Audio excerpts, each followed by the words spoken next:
national anthem. Nigeria, we hail thee, our own dear native land. Though tribe and tongue may differ, in brotherhood we stand. Nigerians old and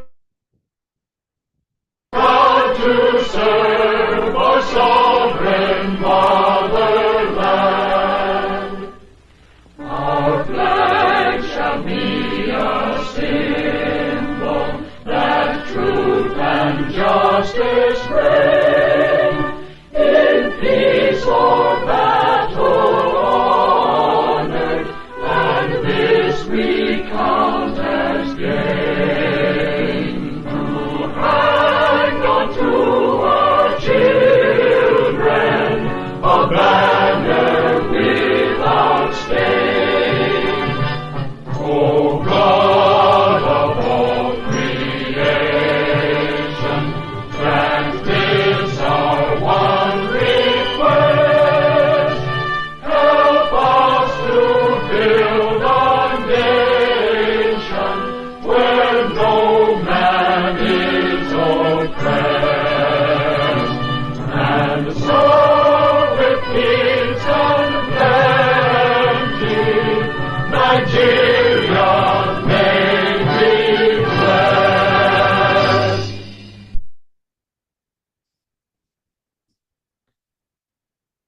All right, Nigeria, our great country.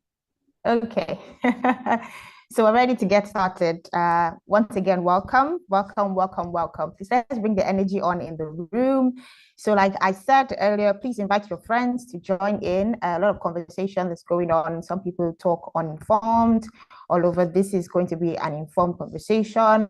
We're going to be speaking and listening, okay, to the bright minds, and we want others to be in here. So please invite them, share the link so they can join in. And we also would like for you to follow us wherever you're tuning in from. Follow us across all our social media platforms. It's the name Seed Africa, SIID Africa. It's the same across all the social media platforms. Please follow us so that you can be part of the amazing community and be part of what we're doing, making impact. Okay, so as we move on, when you do have questions, we welcome you to use the chat button, or put your questions in the chat and then we'll take them on. There'll also be time to speak, and then we'll give the instructions for that. Okay, once again, welcome. Please let's see your emoji. Just give us a raise hand feature or something to say that you're excited to be here. Just send something else in the group, and let's see that we're good to go. So you want to stretch, you want to get a cup. Okay.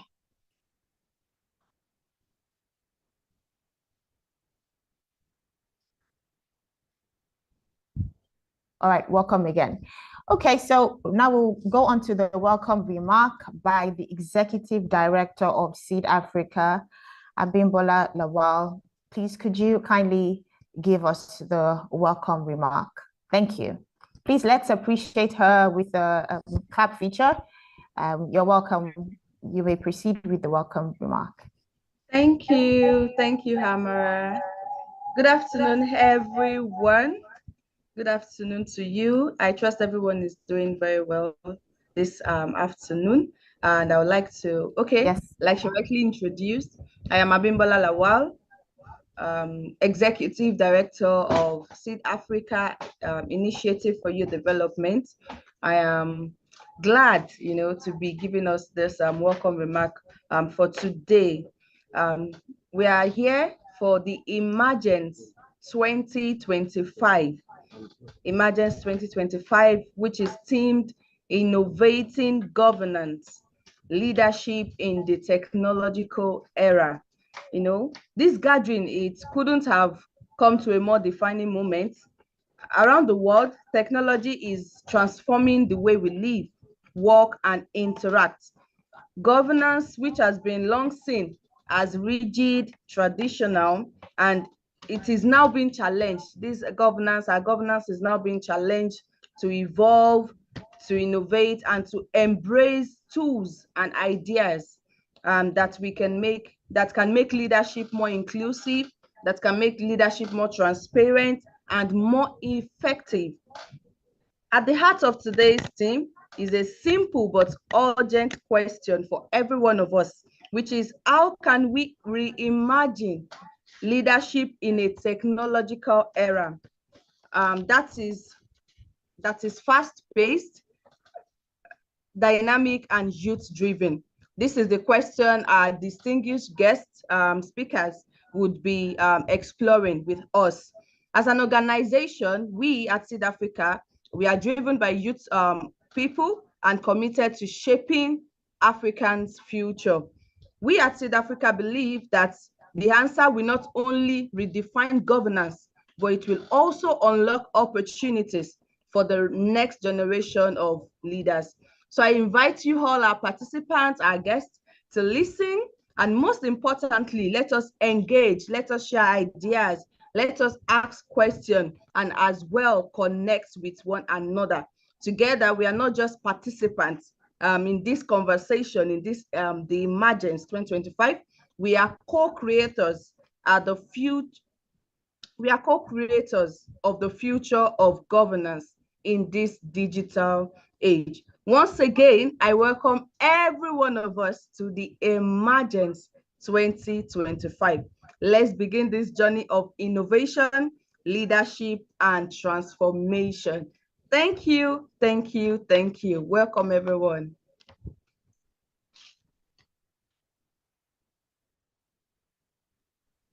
Thank you very much. Okay. Thank you very much, Abimbola. Okay. Yes, please. Thank you very much. I see myself as a co-creator of the future of governance, like you said. So I'll be listening intently so that I'm armed with the right information to do so much. Okay, so we will be moving really quick. So we have with us, we're on already one of, I will just go on to introduce him.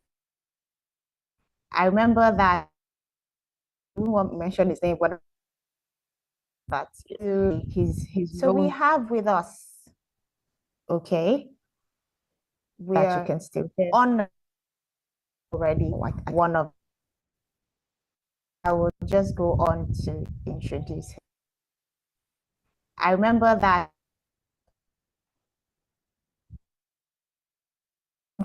can you still hear me? I think my sound is interrupted.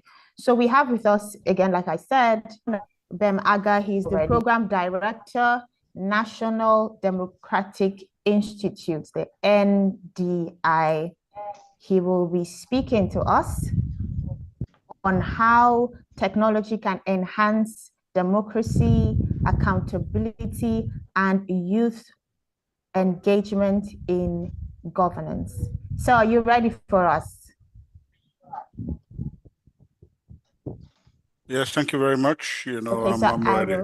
So I'll just take your profile. I'll just quickly read through your profile, and then we'll get that sorted out. Okay.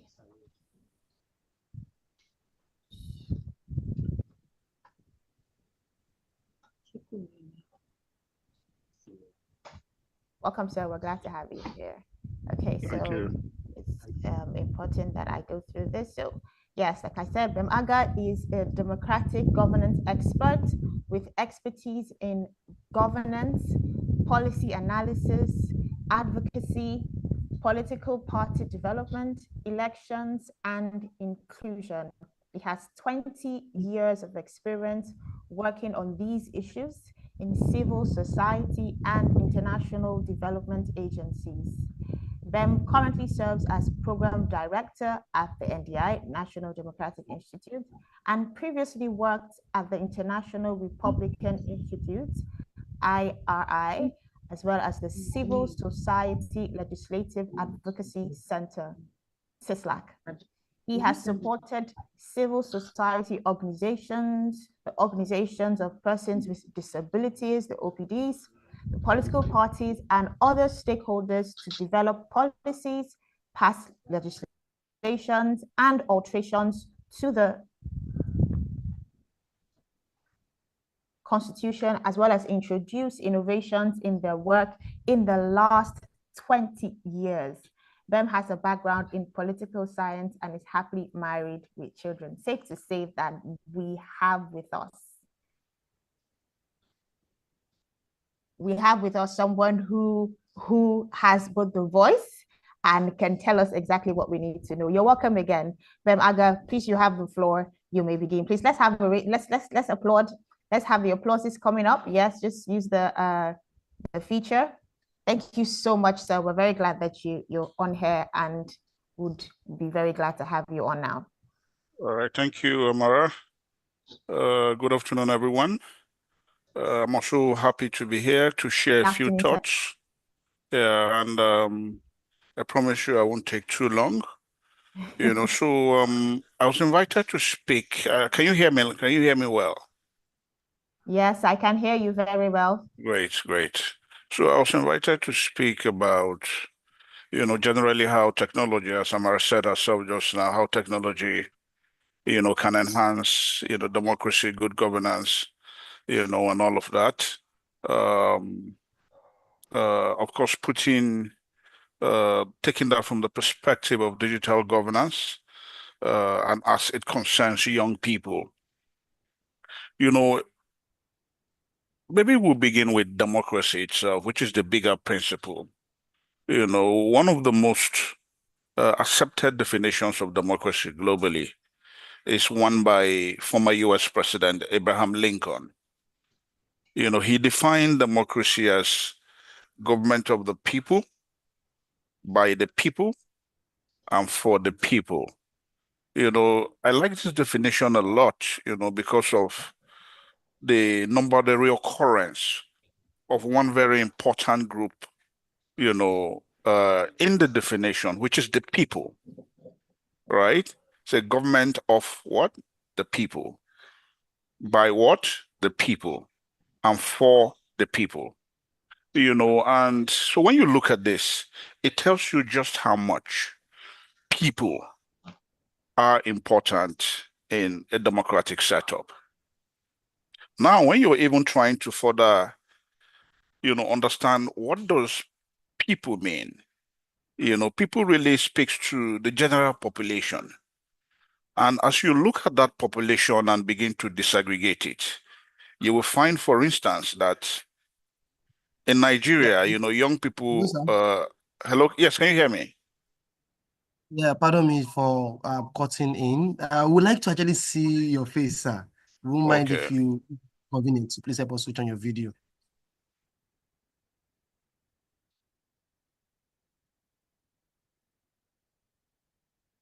Can you see me? Hello, my video is on. Can you see me properly? Yes, sir. Yes, okay. We can see you. We can, we can, sir. Oh, great.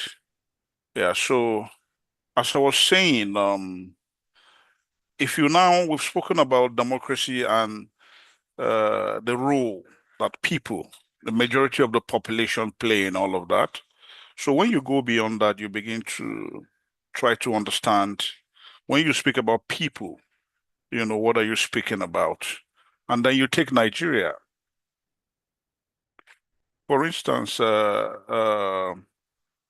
ahead of the 2023 elections, 51% of people on the registered voters, on the Nigeria's registered voter, were young people. The number has been out there for a while that over 60% of the overall population are young people. So if democracy indeed is government of the people, meaning the majority of the population, by the people, you understand, by the majority of the population, and, and for the people. It means that putting the context into the fact that young people represent a significant majority of the people of Nigeria, and the definition of democracy as defined by Abraham Lincoln, putting that side by side, it tells you the importance, of young people in any democratic setup, particularly as ours with these numbers, and why they should be front and center in just about everything, that is done in the democratic process. And of course, in democracy, you have now sub-teams. You begin to go into things like governance, government, systems, processes, and so on and so forth. So going forward, let's break it down further. Let's take governance. So what exactly is governance? To try to begin to understand all of this. So governance is really the act, or process of governing, running, overseeing something. It could be a company, it could be a country, of overseeing, running, or governing a country, a company, or stuff like that. So the question then becomes, if the process of governance is all about running something, overseeing something, governing something, right? So how do you get that done? So in real fact, that is really done through, systems and processes, right? There needs to be a defined order, through which things are done to ensure that the business of government goes on seamlessly, unabated, and eventually delivers on the wishes and aspirations of the people. So systems and processes, are key, establish, it's key to establish systems and processes to lay the foundation for how government runs. And in doing that, you then come into the realm of policies, Every now and then, I'm sure when we watch television, we hear, oh, we're a constitutional democracy. It's pointing you to the policies, the constitution, and acts of parliament. Those are the legal framework that gives direction, for whatever, how, when, where, how we are governed generally for the so-called systems and processes. It is the constitution and acts of parliament at the federal level and laws at the state level that give uh, direction, for how government, takes place. So now if you go further by breaking it down into digital governance, what then are we moving into when we go from the broader definition of governance into digital governance? It's really about, the internal systems and processes, that, are put in place, for the running of the digital footprints of any organization. What are those systems, those processes, those policies that guide the step by step? It is almost like going to your office on a Monday. Systems are established. Number one, the time of arrival is established. So that conditions when you wake up in the morning, get ready, catch a bus or just hop into your car and get at the office. And when you get into the office, a lot of offices have systems established whereby there is a registration to be done. You register your entry, to show that you have come. You understand? And once that happens, some other organizations have, by 10 a.m., there's a staff meeting, and so on and so forth. So you jump and it goes on and on, established order on how, things are done. So for digital governance, we're speaking about the systems and processes, right? That, point, give direction, to how the digital footprints, within an organization, uh, you know, implemented. Simply put, it is the body of rules, right? People responsible, etc. That does what? It's a body of rules, people responsible, funding, penalties, etc. So now you're looking at the same thing. What are the rules? Who is responsible, right? How is this funded? If people go wrong in these processes that we have aligned, what are the penalties? It goes on and on. So it is the body and rules of all of this to do what? To put in place a process that helps in running what?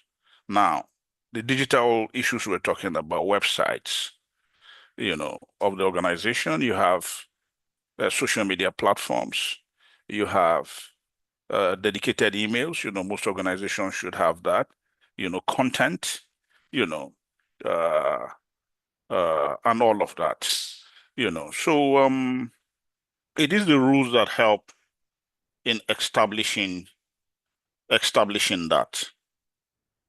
So, it brings us practically, if you're looking at this, to say, yeah, now we're talking about digital governance. We say it is the processes, systems, and policies that guide the digital footprints within every organization. We're talking of the website. We're talking of, dedicated email. We're talking of internet. We're talking of social media platforms, and all of that, technology generally, So in discussing that, why are these things perhaps important also? And perhaps I'll throw a rhetorical question, which will be, if you were to write a letter to the UN, how will you write it? If you were to write a letter to the Ministry of Education in Ondo State, or maybe in Yobe State, how will you write it? Does somebody want to provide some feedback on this? Anybody? If you were to write a letter to the United Nations, how would you write it? If you were to write a letter to the Ministry of Education in Ondo State or in Yobe State, how will you write it? What channel will you pass the letter through? Anybody?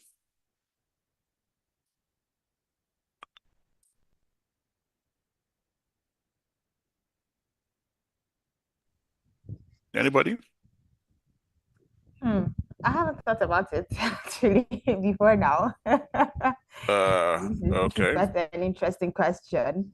Anyway, okay, you want to try still, right? So go ahead, try. What Well, if channel would I you were pass to the write, letter through? when you say channel, do you mean in terms of like the body to get there or the How will you means? try? How would you get the letter to them? Well, my first top of my head is an email, an electronic means. Okay. If yes, that's like top of my head. If there's an official correspondence where they can get emails, why not? Of course, it has to be addressed to the appropriate office so that it gets to the person who would then, because of the way it usually goes around. So, but I know Yeah. that there have been times when we've had to go physically to these offices to submit letters and even proposals. So that can also be another thing. You usually would like these handwritten copies. So those are the things I would say off the top Thank of you. my I head. think you've now thrown us into the deep end, of the conversation. You understand? I mean, you speak about email, fantastic. In the real world and where the world is headed, that is how it should be, and I mean, when you talk of, the whole idea of digital governance, making the process of governance a little bit more digital, than we have it today, that's where you're headed. But, I give the examples for deliberate reasons. That's why I said the Ministry of Education in Yobe State. You understand? If you're going to communicate or in Ondo State or in maybe Ebonyi State, you understand? You are most likely not going to succeed in getting that done, that communication done via email. And the reason is this, right?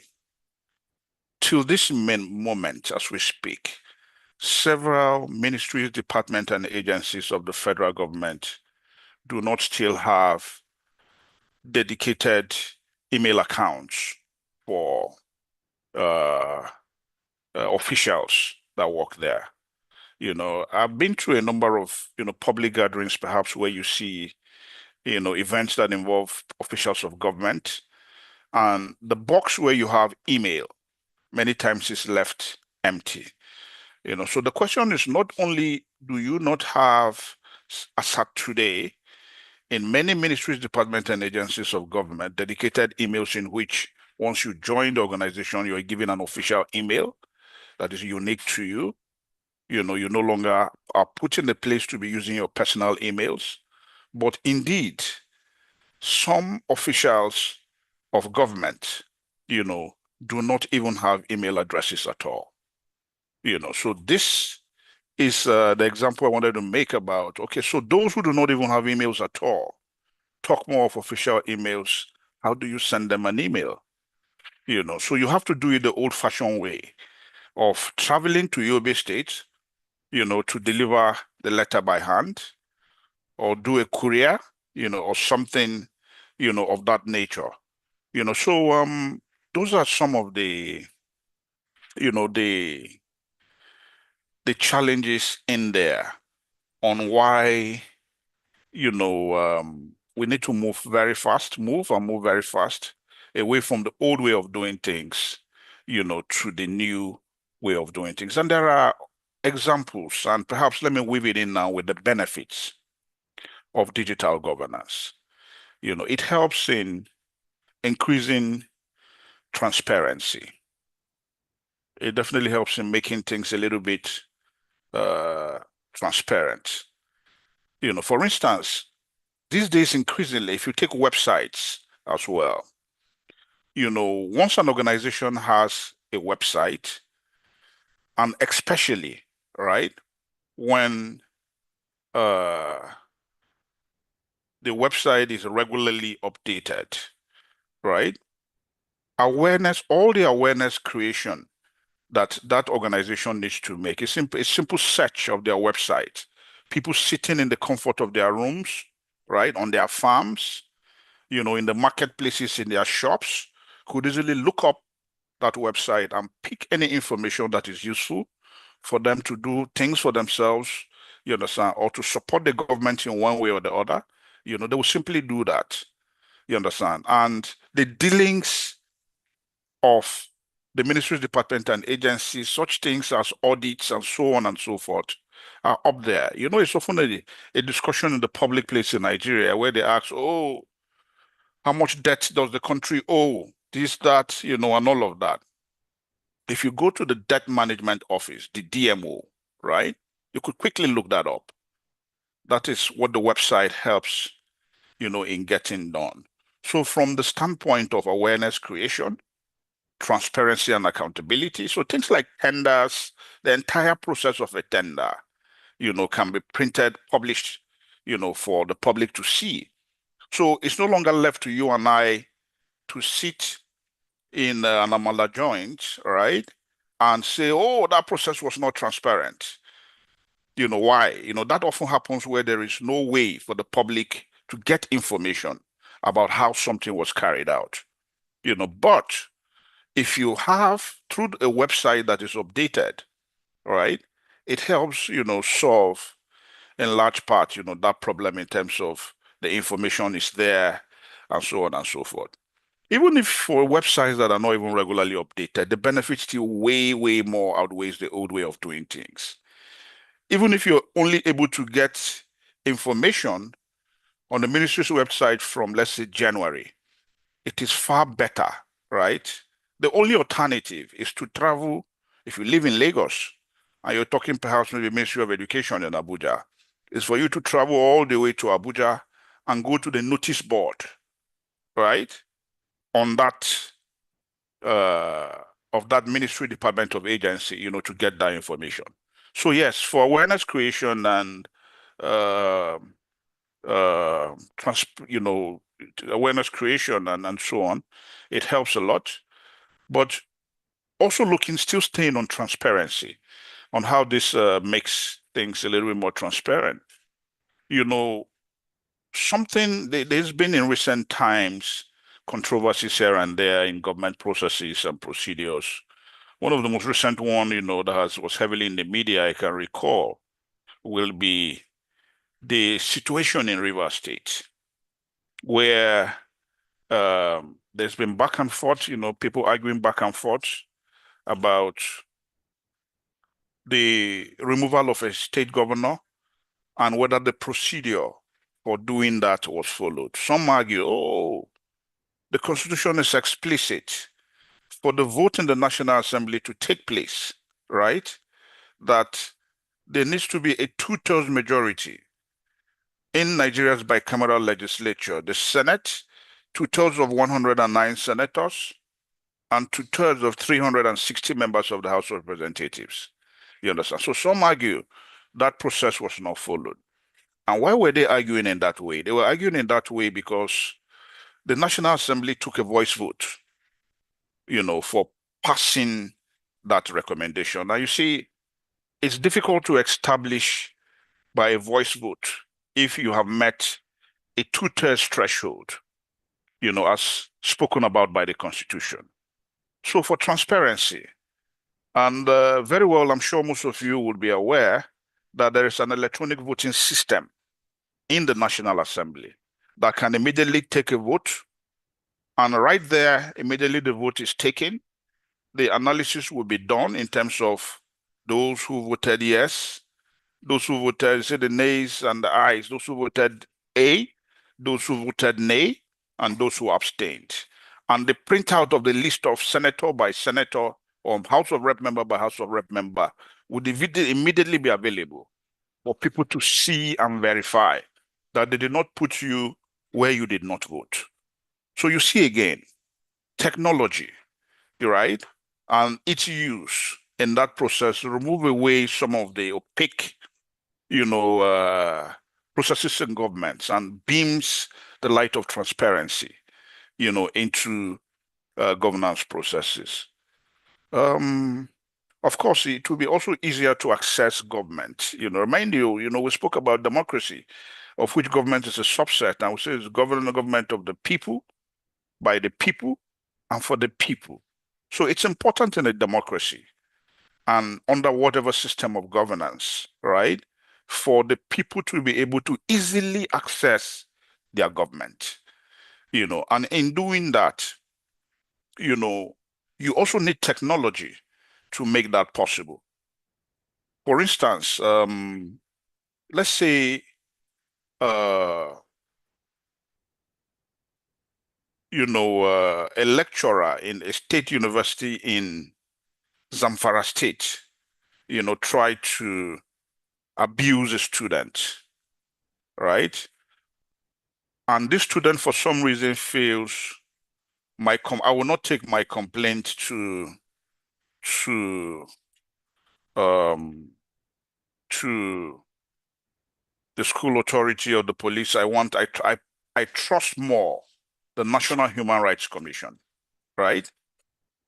So I know for sure, right, that the National Human Rights Commission has a dedicated email, system for where petitions can be written. So it makes life easy for such a student in Zamfara State. But imagine where that did not exist. And Zamfara State perhaps is not one of those states where you have regional offices of the Human Rights Commission. What it will mean is that such a student will need to travel to the closest regional office of the National Human Rights Commission or all the way to Abuja to lay a complaint that within a second, would have just been shot all the way, to, the National Human Rights Commission, in Abuja. Just a little while ago also, another example, the Independent National Electoral Commission, INEC, has started the continuous voter registration CVR process again.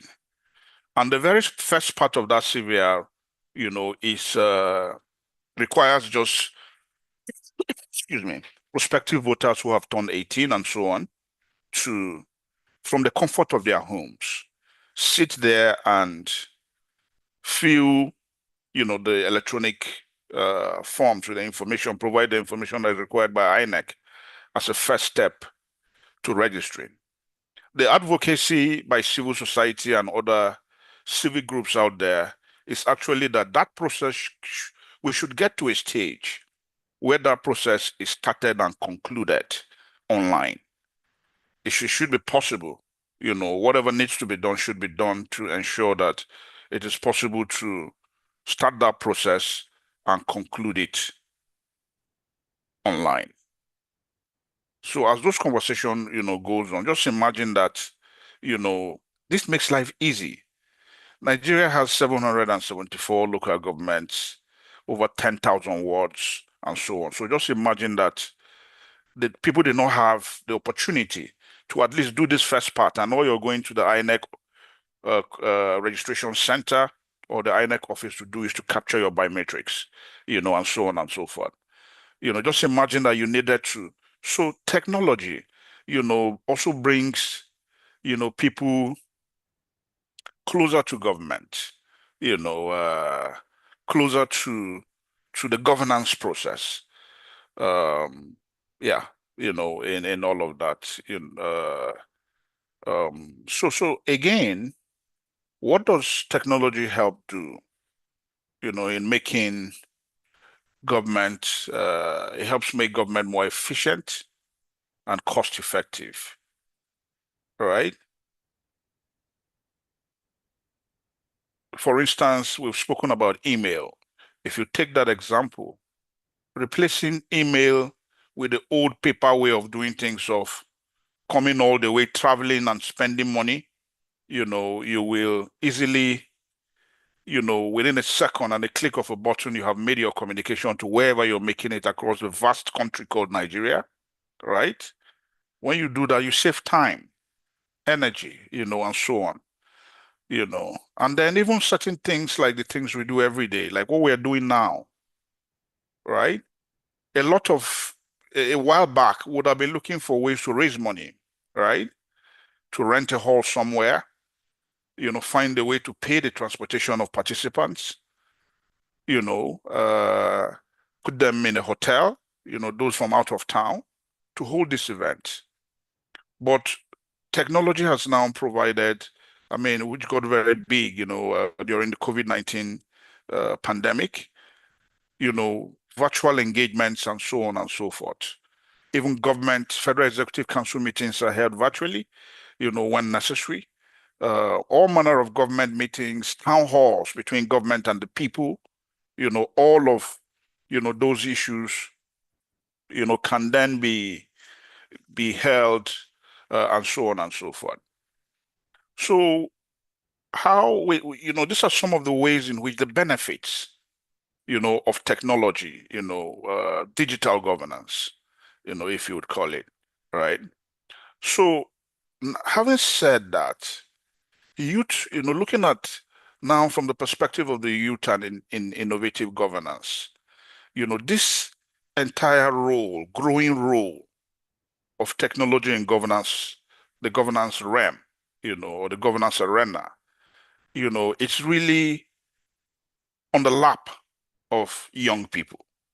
I want to begin with what the executive director said in our opening remarks, when she spoke about co-creation. Yes, this entire, digital governance process has provided an opportunity for young people who are the drivers, of technology in whatever way you look at it, in the technological innovation and revolution in the country, to be called to the table, to sit with policymakers, and so on and so forth, to discuss opportunities that exist, how to take advantage of these opportunities, and perhaps, the sequence in which whatever things have been agreed on can be implemented. Also, you have it generally presents an opportunity for young people's perspectives, to be integrated, into governance processes, and so on. So there are many opportunities. I mean, we speak about perhaps when the National Assembly is doing things and there are public hearings, there's an email right there that calls for memoranda, provides an opportunity for young people's perspective to be caught in there. And whether you even look at it from something as basic as angry responses or feedback on the ministry, department, or agency social media and platform, account by young people holding a certain position.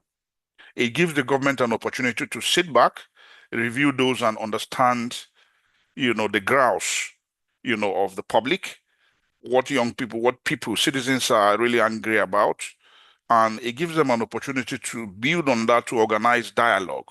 Still, it could be electronically or in person, to sit and find a lasting solution, to this issue. And finally, I would talk about the whole ideas, which is even roped into co-creation and, integrating young people into governance processes. Young people are the front and center of innovation and ideas.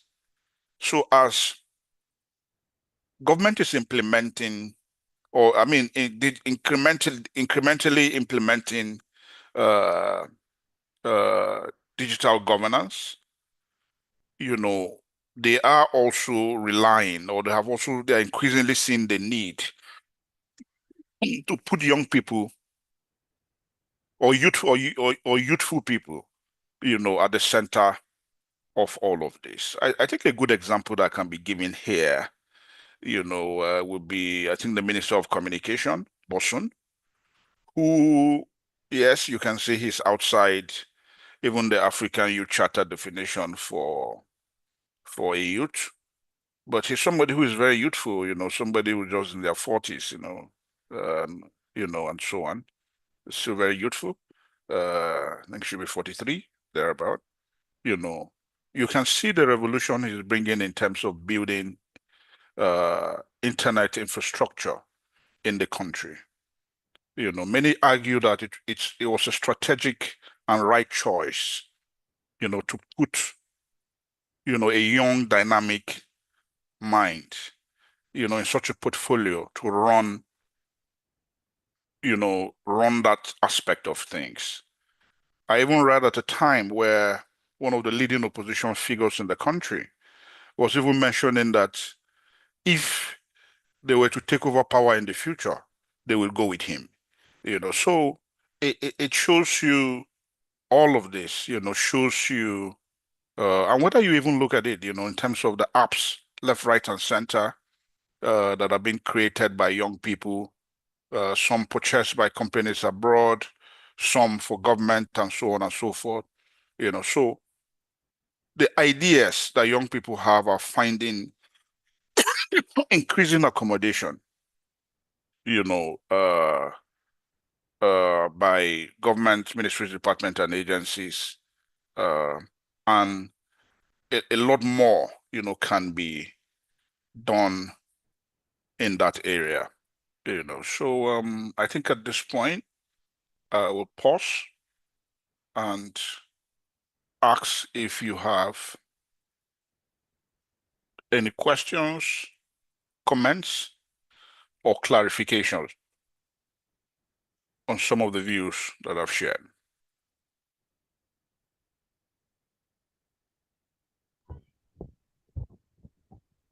Okay, thank you so much, sir. Up to this point, yes, there definitely will be. We're also supposed to have a fireside chat, which will be moderated by the executive director, Abimbola. So if she's ready for us, that's where we'll take the questions and then Okay. yes, that's what we're going to do that. All right. So Abimbola, are you ready for us? Please, for Yes. those just joining us or who joined in while the conversation was going on, you're welcome. You're welcome. Please ensure that you share the link to others who are around you or your friends so they can also join in. This is some powerful conversation going on right here. And also, please follow us on all our social media platforms. Seed Africa is the name to look out for. SIID Africa. Yes, so for those of us who have been listening, please, if you do have questions, which we should, kindly put it in the chat box and it will be attended to. Okay, so Abimbola, yes, please. Thank you, Amara. Thank you, Mr. Bem Aga. Welcome once again. Thank you for that wonderful insight on how technology can enhance democracy, accountability, and youth engagement in governance. So we'll be having fire chat with you now, but I would like to also re-emphasize that everyone who has a question should please drop in the chat box. We'll be reading them out to Mr. Ben when I am done with my own questions, because we've gotten some selected and well-guided questions that we are to ask you, let's say on behalf of everyone, every participant. Okay, so I'll just get to that. Mr. Bem has been introduced, but for those that are just joining, let me just reintroduce him. Mr. Bem Haga is a program director, yes, of National Democratic Institute, NDI. Yes, and he shared with us earlier just now deep insights on how technology can enhance democracy, accountability, and youth engagement in governance. So not to waste our time, I'd like to start with the first question, and that says, we have seen social media mobilize youth movements like NSAS. I'm sure Mr. Bem is the NSAS was really popular, so I know we all were aware then. So we've seen social media mobilize youth movements like NSAS. How can that same energy be converted into long-term engagement in governance, in aspects of youth governance, youth engagements in technology with governance, incorporating that with governance? So how can that same energy be converted into long-term engagement in governance? Okay. Into long-term engagement in governance. Yes, sir. Okay, yeah, so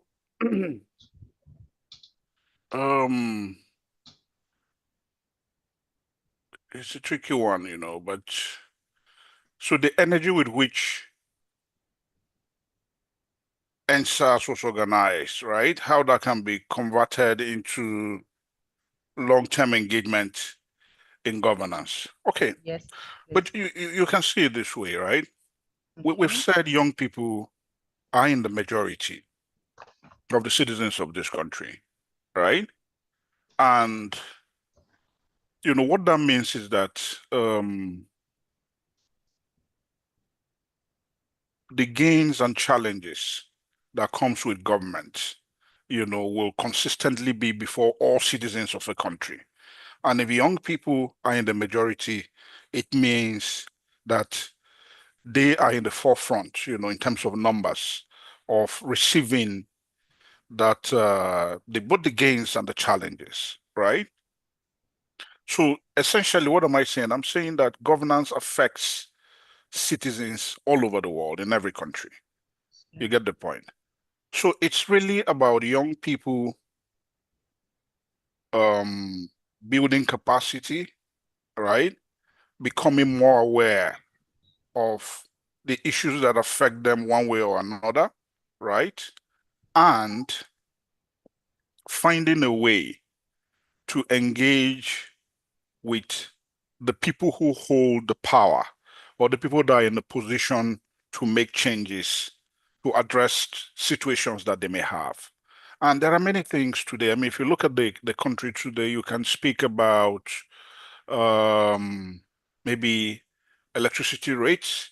You know, many narratives out there in the media, you know, say, oh, perhaps electricity is high. You know, you can speak about um, uh, you can speak about employment. Some people may say, oh, maybe unemployment is a challenge at the moment, you know, and so on and so forth. So for me, I think it's about young people realizing that they must generate and maintain the presence of mind, right?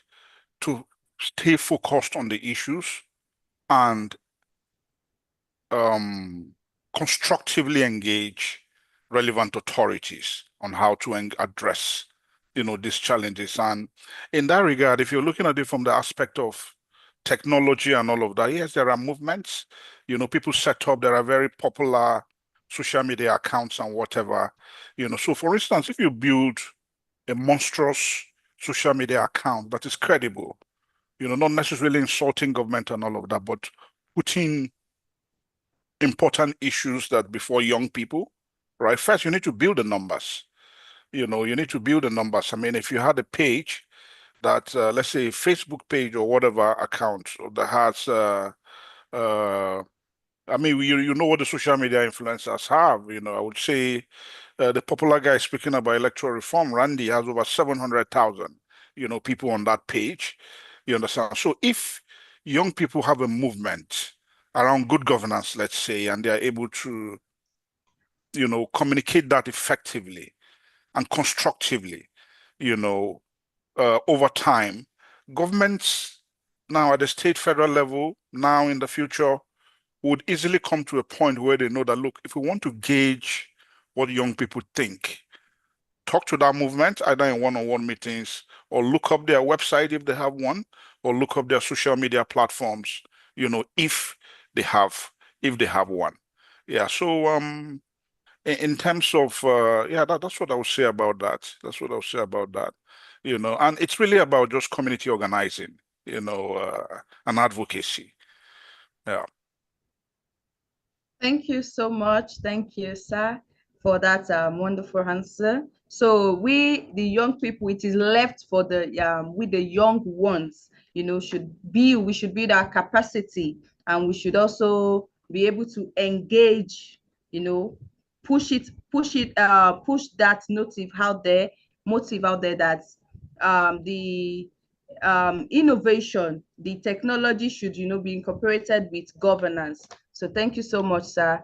And And just to add a quick one to that, there are many opportunities there. Also document, also, you know, map opportunities that exist. For instance, there's a National Youth Conference, CONFAB, coming up hosted by the president, you know, and one of the things the president, you know, this is like saying, young people, what are your challenges? Tell me. So this is one that is organized by the president of Nigeria himself. These are the things that young people should take advantage of to get ahead. What are your issues? Take it over there. And even here, technology is involved. You know, there are some that will be virtual. Some of those, because there's several meetings across the country. Some of the engagements will be virtual. Some will be in person. So opportunities like this, public hearings of the National Assembly, this kind of confab, you know, a meeting by the Lagos State government, you know, whatever, just participate in all of these things and make valuable contributions. very valid. Yes, that is very valid. Thank you so much for that. So we the young ones really have a lot of work to do. And by the grace of God, that God will help us. Okay, so I don't want to waste too much of time because we might still be having questions from our participants. I'll move on to the next question now, sir. And that says, technology enhance accountability, but it also spreads misinformation. So how do we leaders and youths navigate balance? How do we balance it? You know, this same technology, it's, you know, enhances accountability, right? but also spreads misinformation. There are a lot of misinformation out there, scams, you know, illegal. There are some things that would be out there that are illegal. They are not valid, you know, fake news, a lot of that. So how do we balance it as leaders, as youth? How do we navigate balance on this, sir? Yeah, first and foremost, I think there's a need to seek knowledge, to understand that these things you're speaking about exist. What is misinformation? Misinformation is somebody who perhaps unknowingly continues to spread information that is false. You understand, but not necessarily without any objective. Disinformation is deliberately spreading, you understand, information that is fake information or unreal information that is capable of causing havoc with a clear intention, of either, either stimulating violence, or something of that nature. So first and foremost, what are these terms? What is fake news?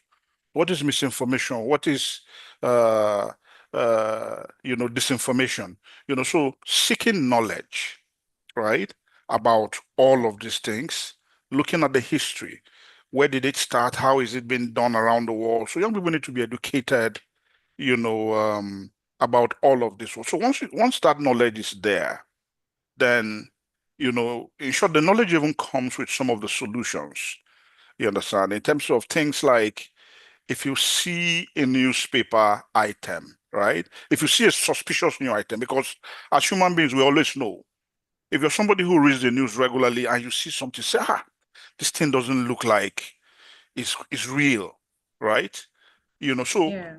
being knowledgeable about how not to also become somebody who spreads misinformation now, not this because, it's not, you know, is to know what to do when you see that. You get the point. You can Google the item. If it's something that is that serious, you will see multiple credible media organizations will be reporting it, right? You're likely to see that, and so on and so forth. So yes, it's about getting the knowledge about what these things are, and also the knowledge about what to do when you encounter them. Naming and shaming. Exposing that this is fake news. There are also fact-checking organizations like the Center for Democracy and Development in Abuja. They are all over the place. You understand? So getting in touch, knowing those organizations, for instance, and being part of the solution in terms of once you see these things, you share with them, right? To make sure that they have through their systems, they are very broad, wide systems, call it out, and the public is put on notice in terms of the danger that they pose. And I say this because there was a time we were working on, I think, the Ekiti election, and a news item came from a credible newspaper and said that they have burnt down APC office. I think Governor Fayemi was running for election that time. And the news item showed the governor, the former governor now, right? He was governor at the time, where he had gone to inspect the burnt office and was living back inside his car. It was a credible newspaper and all of that. But guess what? This report was from many years ago. It wasn't at that time.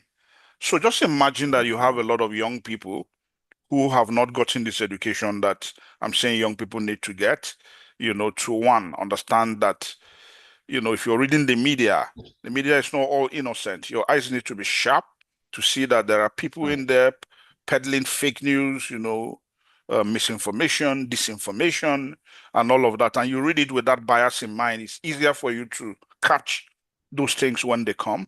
But just imagine young people who do not have that knowledge, perhaps at a bar somewhere, having fun, drinking alcohol, and they saw that they would now be up for, and they are supporters of the governor. They may now just take up arms, right, and start for something that did not happen, at least not at that time. So the danger is present and is real, and young people need to seek knowledge and to take remedial measures to avert all of this. All right. So thank you, sir. I guess he really stressed on seeking knowledge, which is very key. We should be able to verify the news that we are seeing. And I guess we are coming up with how the government, or let me say other sectors, uses the social media. Because myself, when I see anything out there, I make sure I go to the source. When I say the source, maybe like go to your social media handle and make sure I am seeing it from you directly. Like, for example, there is news on the death of the former president, Muhammadu Buhari. And when I saw, I was seeing it on everyone's status, but not to say I didn't believe it, but I wanted to verify that it's actually happened. I went to Twitter, X now, and Instagram, and then I confirmed myself, not to also be spreading false rumors. So I guess seeking knowledge and verifying news would really help, Fantastic. That also happened to me as well. When I saw it, I didn't believe it. I saw it on two people's handles. Yeah. Bashir Ahmed and Garba Shehu, two of them, the former president's former spokesperson, who authoritatively spoke on behalf of the family. So yes, it's the right thing to do. Thank you, sir. So now on to the last question here. Says, if you could recommend one tech-based solution to strengthen Nigerians' democracy today, what would it be? Yeah, so, funny enough, I'm not a tech person, but Yeah. tech, so I'll be biased perhaps in answering this. Okay. Tech-based solution to strengthen Nigeria as well. People are asking for, if you look at the electoral process, a lot of the recommendations out there, some are saying, what do you call it now? Electronic transmission of results, during elections, for the same issues we're speaking about, for transparency, for greater transparency, and so on and so forth. So yeah, that is one very important things, given that elections are an irreplaceable component of democracy, so that's one area you could look. There are many more. Okay, so now you're trying to also affirm that you are is like in line with the opinion that we should adopt the electronic transmission of results during election, right? Yeah, so I'm advancing Gio Lawal's and his friends, the Yep Niger, the group of young people, groups from Nigeria's 6 geopolitical zones. They've come together, and this is one of they are advocating for electoral reforms, and this is one of the recommendations that they have. All right. Thank you so much, sir. Please, participants, any question for Mr. Bemhaga, kindly drop so I can read it out to him, and he can also even see by himself. Any question? We have 30 seconds to take that.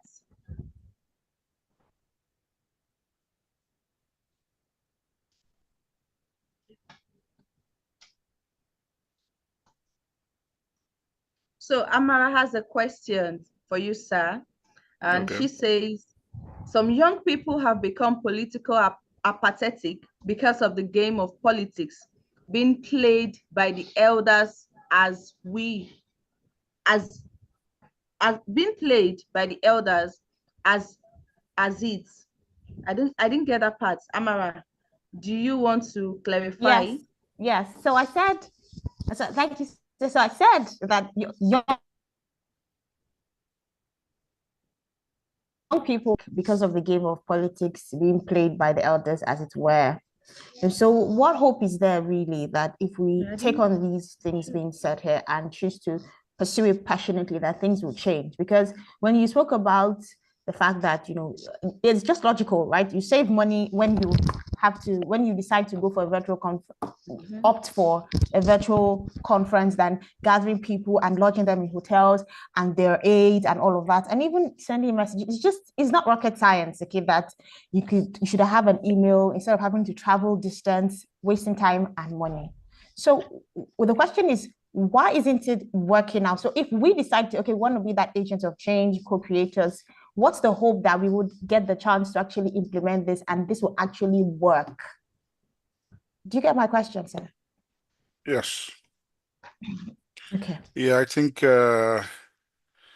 perhaps maybe one of the Bishop David Oyedepo's quotes, I'm a Christian, may come in here. He says something around, faith cometh as a result of hearing and hearing by the gospel. It's a biblical Bible quote, hearing and hearing by the gospel.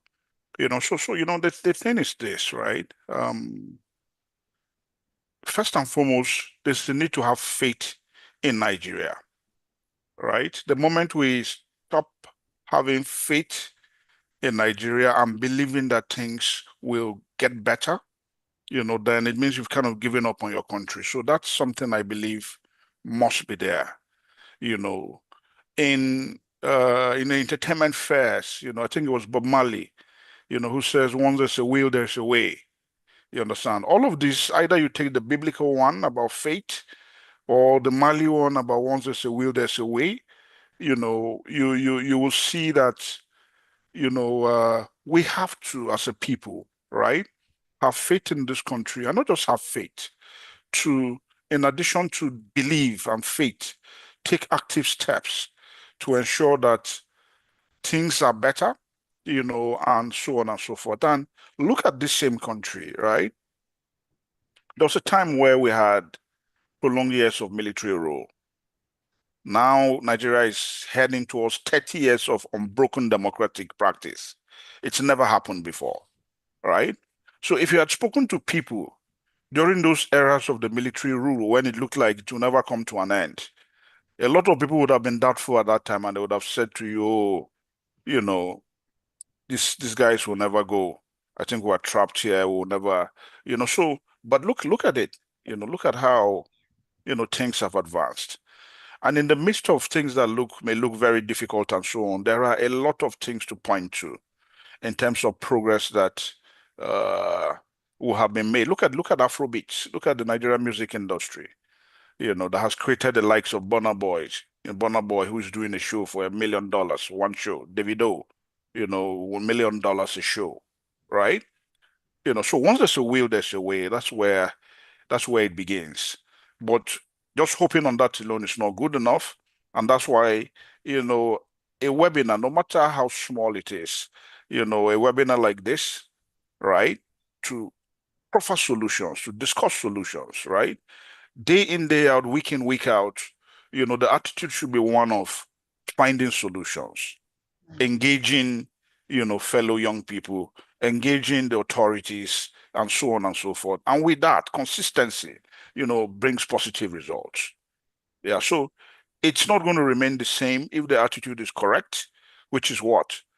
The foundational belief that we're not going to give up on our country, but also, the belief that we are also going to take the steps that are required to engage processes that are not in order at the moment to ensure that they get better, and that includes what you speak about in terms of, I think the electoral process you spoke about, yeah.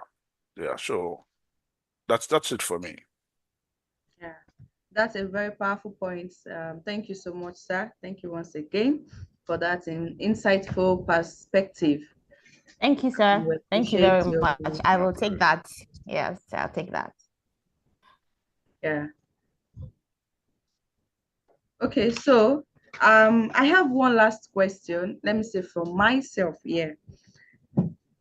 Sir, imagine Nigeria 10 years from now. What role will youth-led digital innovation play in governance? Imagining Nigeria, aside, we've talked about the electronic transmission of result during election. But imagine, aside that, other aspects, if we're imagining Nigeria in 10 years from now, so what role will youth-led digital innovation play in governance? Okay, in governance in particular. Okay, Yes. number one, if you want to stay with the electoral process, you can say perhaps nothing stops Nigeria from between now and the next 10 years to move from what is being advocated for electronic transmission of result to electronic voting. Those are two different things. Electronic voting is actually having machines whereby people can print on the machines and they'll do the calculations and so on and so forth. So yeah, that's a step that you can see in the next 10 years. That's a decade, if we can start working on it today, we plan that in the next 10 years to become, where the country is, like like several other advanced countries, around the world. Yeah. All right. So thank you so much, sir. That would be all. Thank you so much, our participant, for staying with us right now. Can we give Mr. Bem Hagai a round of applause for this wonderful and insightful Thank you so much, sir. Yeah, thank you. We appreciate you, sir. Thank you. Thank you. Thank you very much. Thank you. And bye. Over to you, Amara. Thank you so much, sir. We're so glad that you had this time out with us. Thank you, Abimbola, and the questions. I mean, one of the things I'm taking away is that I must keep my hope alive. So we keep hopes alive. Very important. Okay. And yes, he also said to Gio that we should have more of these webinars and make it viral. We know that change is possible. Okay, that said, I will be introducing Gio Lawal. He's going to briefly speak to us on the Youth Electoral Reform Project Nigeria. He's no stranger to us, so I'll bring him on board and then he can just take it on from there. You're welcome. You're welcome, Gio Lawal. Please, let's give him a round of applause with the feature. Yes, so you're welcome, sir. Please, the floor is yours.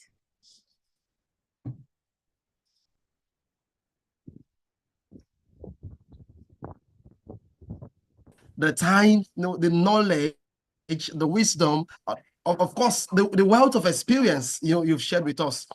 It's really obvious that all that you've said today all came from deep knowledge bank, which actually very, very obvious. Thank you so much for being part of this and from opening yourself for us to tap from you.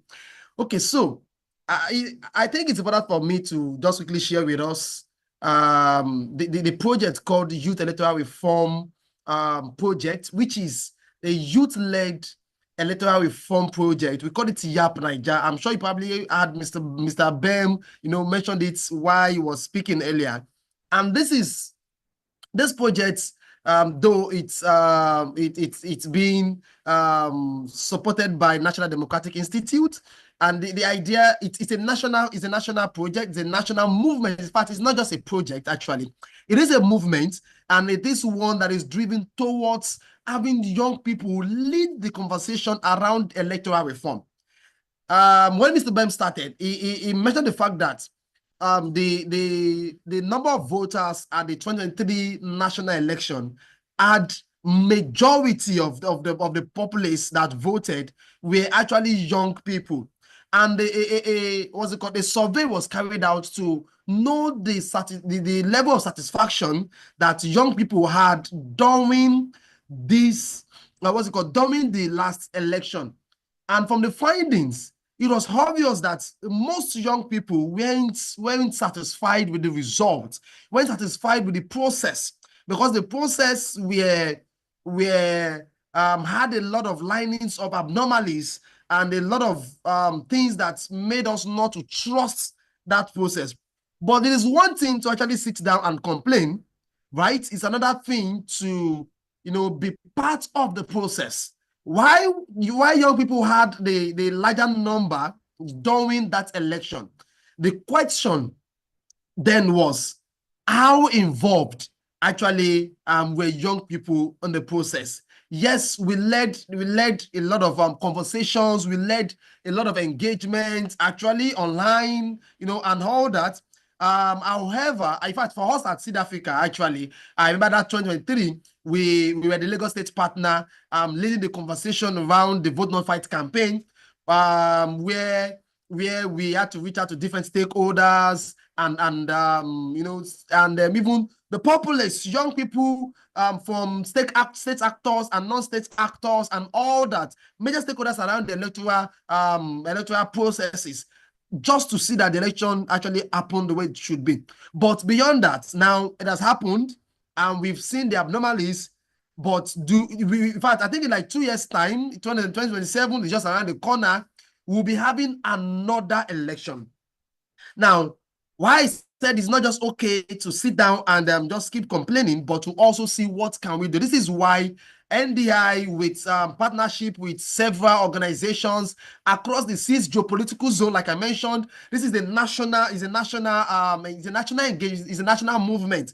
For us at Southwest here, we have our coordinating partner, which is NIGAD, the New Generational Girls and Women Initiative, NIGAD, leading this process for Southwest, while we are also playing our part in Lagos State. Now, I am saying all this to also call us as young people, as leaders, either you are young at heart or young at age.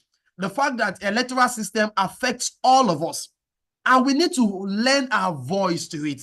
Now, how can we be part of this? Number one is to be involved, so that we're talking about technology and how we can use it to actually drive governance and leadership and all that.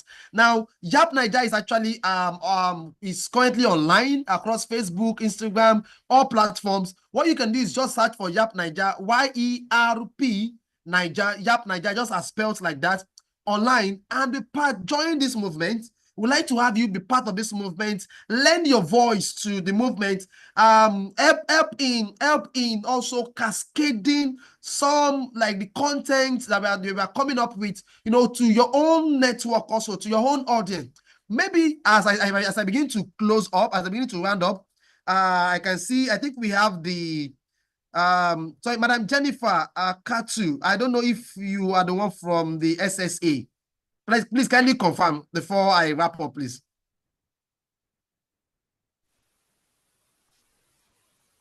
Hello? Okay, if you're speaking, I can't hear you. Just to confirm if you're the one, so that I can wrap up and you can come up, please. Okay, you may want to just drop a message in the chat so that we can pick it up from there. Please, can you see someone says, okay, I guess that was not me. Okay, yes, you are. All right. So I will just wrap up now so we can have you come on board. So Madam Jennifer Akatu will be representing the Senior Special Advisor to the Minister of Youth during this session. So I'm going to say that, come up later with that. So, okay. So quickly, what are the things we are actually advocating for? Personally, I was at the zonal public hearing that was held by the National Assembly and by the Senate, I think sometimes a month ago, where I presented some of the findings or some of the recommendations that the young people across Nigeria, pardon me, like, please keep noting that I said it is a national movement. It's not just for Lagos or just for Southwest. It is a national movement. And what are some of the recommendations that we actually came up with, where over 4,000 young people, lend their voice to this conversation? Number one is the fact that currently the INEC chairman is being appointed by the president. And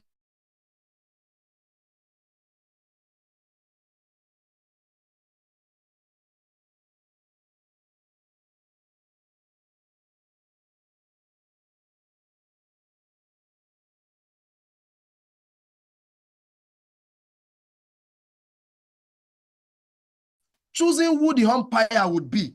So no matter how saint I can be, see, it's still going. There's a very high chance that I'm going to choose somebody who would favor me, which is what is actually happening in our electoral system, where the president, the power to appoint the INEC chairman, and INEC supposed to be Independent National Electoral Commission, independent, but is still appointed by the president. And of course, 27 is here. The president also be running for re-election, and is the one who is part of those who actually has the INEC chairman there. So what would happen? So what we are saying is that a different committee, an independent committee that is made up of different bodies, like the what's it called, the Nigerian Bar Association, representative of different parties, and all that come together to appoint the INEC chairman. That is number one.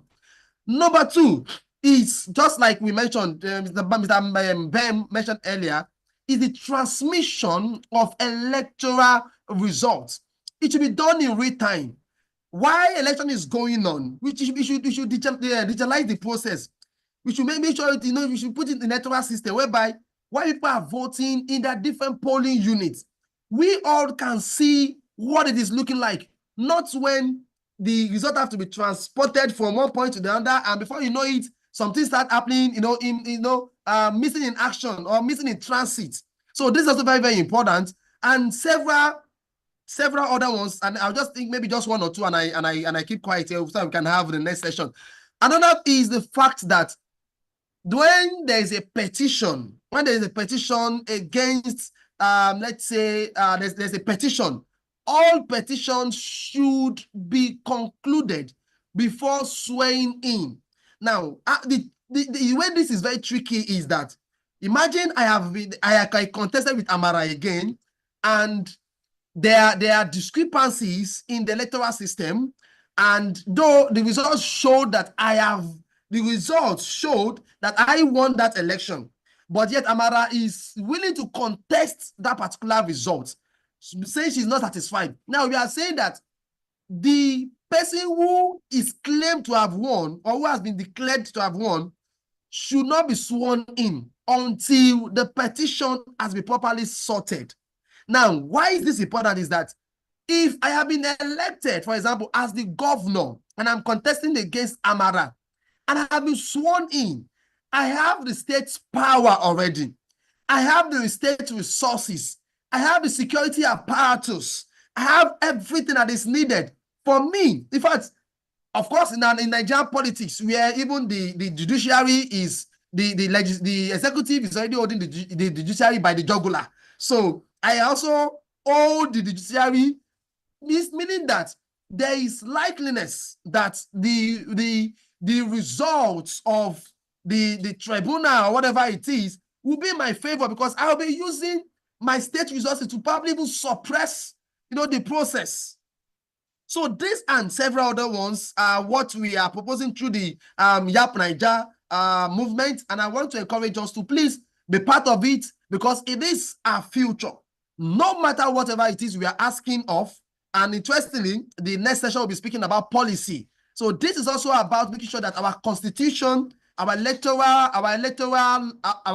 act, all bring about a level playing field for everyone, to thrive on. On this note, I say thank you so much. Look forward to having you join us on this movement as we structure our electoral system. So with that being said, Amara, so we have Jennifer Akatu, who will be representing the SSC. Please, Amara, you have the floor. Thank you so much, everyone. Thank you, Gio. See the energy with which he's speaking about this. Gio for president, 2027. We're going to support you. You know that we're going to support you. Thank you so much. We really hope that, with these discussions, conversations, that the output would be with the same energy. We do hope that we would get something out of it. Thank you again. All right, so we're moving on very quickly to the next important section. Okay, of course, we have the topic before us is how digital innovation can empower young Nigerians to play a bigger role in nation building. Okay, and this is going to be taken by Jennifer. She's here with us. Thank you so much. She's representing the SSA, Dr. Azizat Yishao. hope that I pronounced that correctly, and she'll be handling this topic. The SSA is unavoidably absent with us, but she's ably represented by Miss Jennifer. And you're welcome. We welcome you to the floor. Please let's welcome her the Seed Africa way. You're warmly welcome. We can't wait for what you have for us today. So yes, you may begin.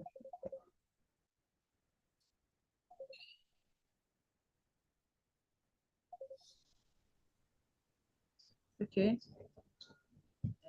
I think I can hear that. Yes, I can hear you.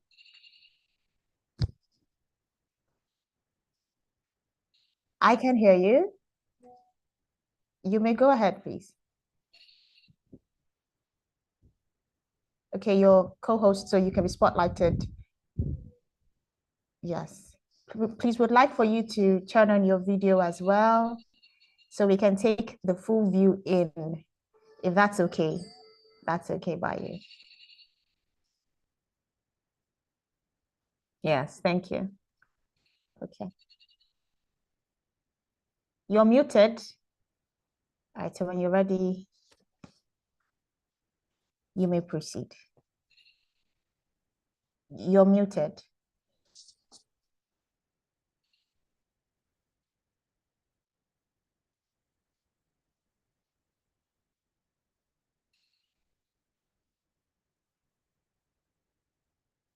Your host now, you can just unmute. It's that microphone button, or the co-host can ask you to unmute.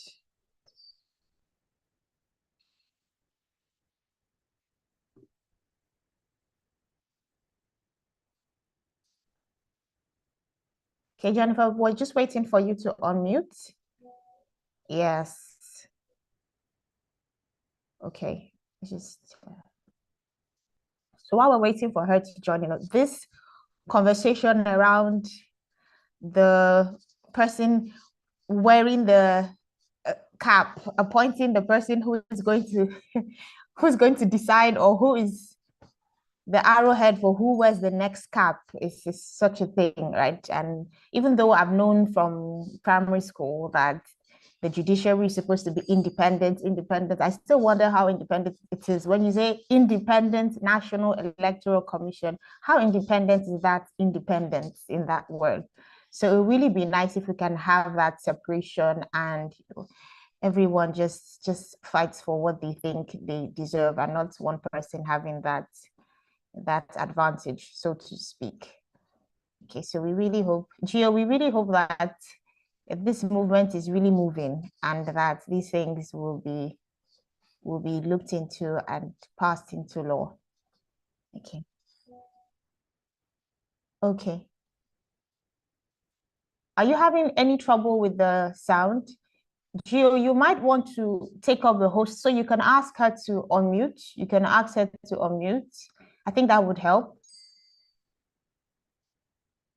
Jennifer, if you can hear me, it's just, if it's not a technical issue, it's most likely just that you need to touch the, okay, yes, you spoke at some point, so I don't think that should be the issue.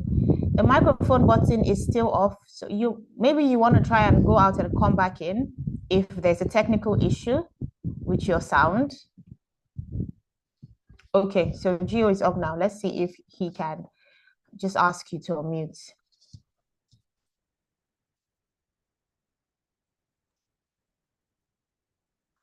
Okay, so while we're at that, please, for as many of us in here who isn't following us yet on our social media platform, please, what are you waiting for? This is the time.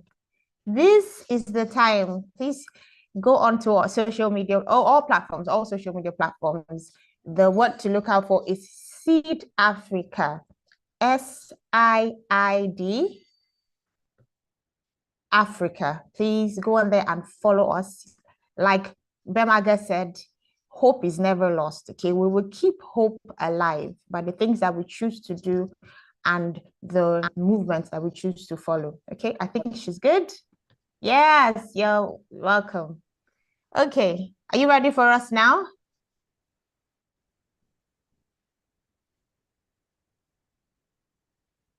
Jennifer? Okay, I can't hear you. If I'm the only one, I can't hear you yet.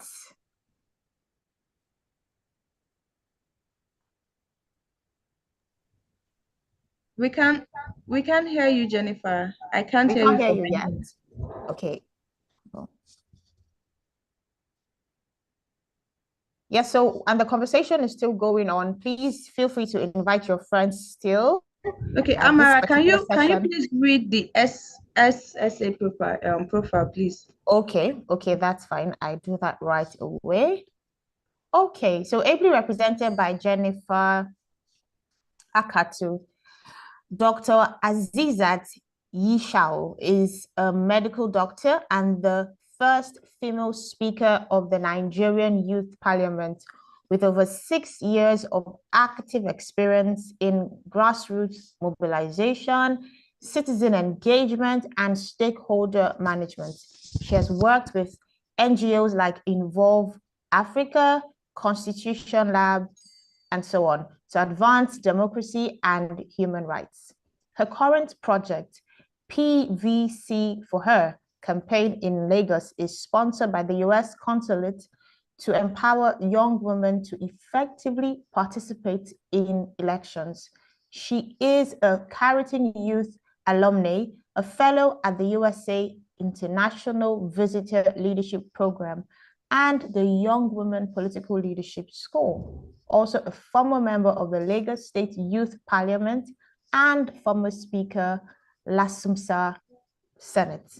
As an advocate for good governance and an expert at galvanizing resources for quality political leadership, especially for young people, she has consistently worked on impactful projects and championed frontline conversations focused on such. She mentors many young people as she believes that their energy and potential, if properly harnessed, can serve as a catalyst for exponential, sustainable development. Azizat is the founder of Ethics and Political Leadership Foundation, which is an NGO committed to driving effective democracy, good governance in Nigeria, and the co-founder of Constitution Lab, a youth-led organization committed to providing Nigerians with working knowledge of the Nigerian Constitution. Dr. Yishao will share, okay, as ably represented by Jennifer, how public policy and digital innovation can empower young people to play a bigger role in nation building. Yes, so that's the rich profile. We have a lot to look forward to. Okay, so Jennifer, are you ready for us now?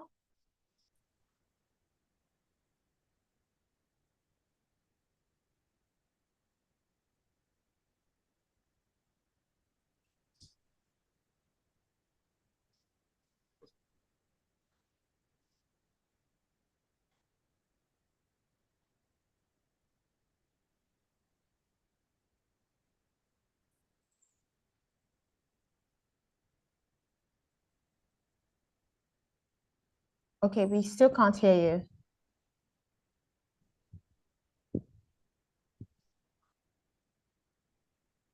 Yeah, some network glitch. So this is the route that these people will take when we say let's have it virtual, and they're like, no, we have network issues in Nigeria, we can't trust the network. How about some technical issues and glitches? So let us all gather, we must all gather together and sit in the room, whatever it would take to gather everyone. So that's like the downside, quote and unquote, to having virtual meetings. But of course, it definitely is not an excuse. It can always be. Hi, Jennifer. Yes. If you Okay, can Gio. us. So I think maybe you want to disconnect the headset because you're muted, but we just cannot hear you. It shows that you're muted, but we just can't hear you. So I'm sure you can hear us also. We just can't hear you.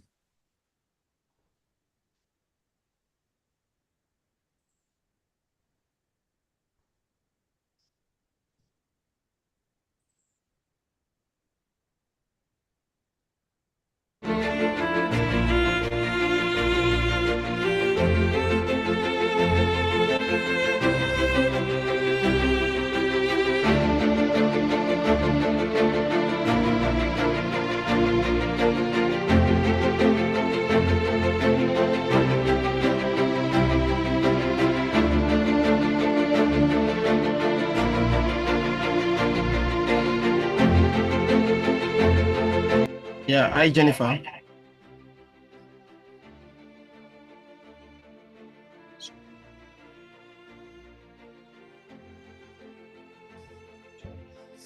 Stop chatting. Hi Jennifer.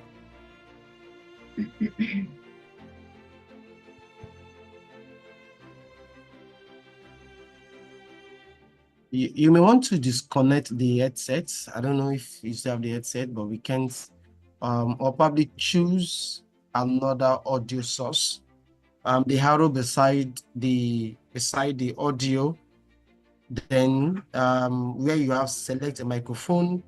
So you may want to select the audio that have to do with the laptop or your computer. So we can pick the audio directly from your computer. So because you're muted, we just can't hear you.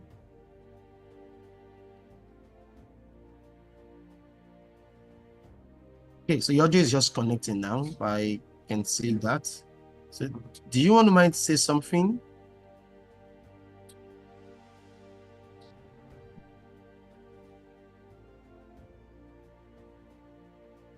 Jennifer, do you want us to see you so we can know if you're speaking? Because we can't still hear you.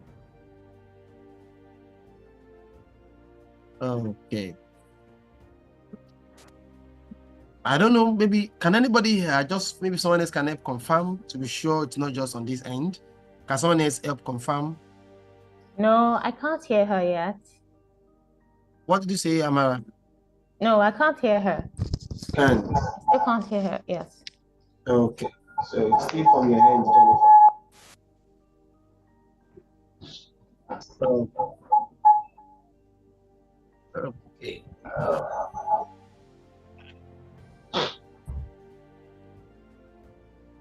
When I'm speaking.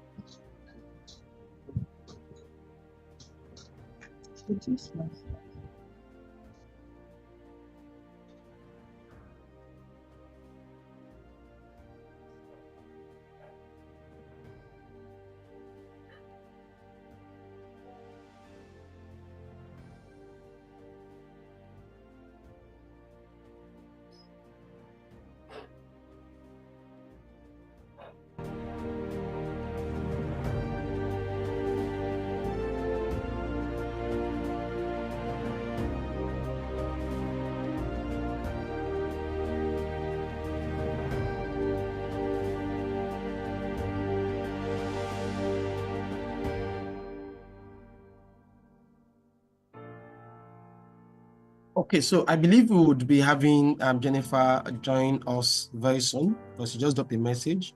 She would probably need to change the device, so would have her soon. Apologies for that. Obviously, that's still one of the things that happened with technology. So just hold on. Amara, please, you want to hold first?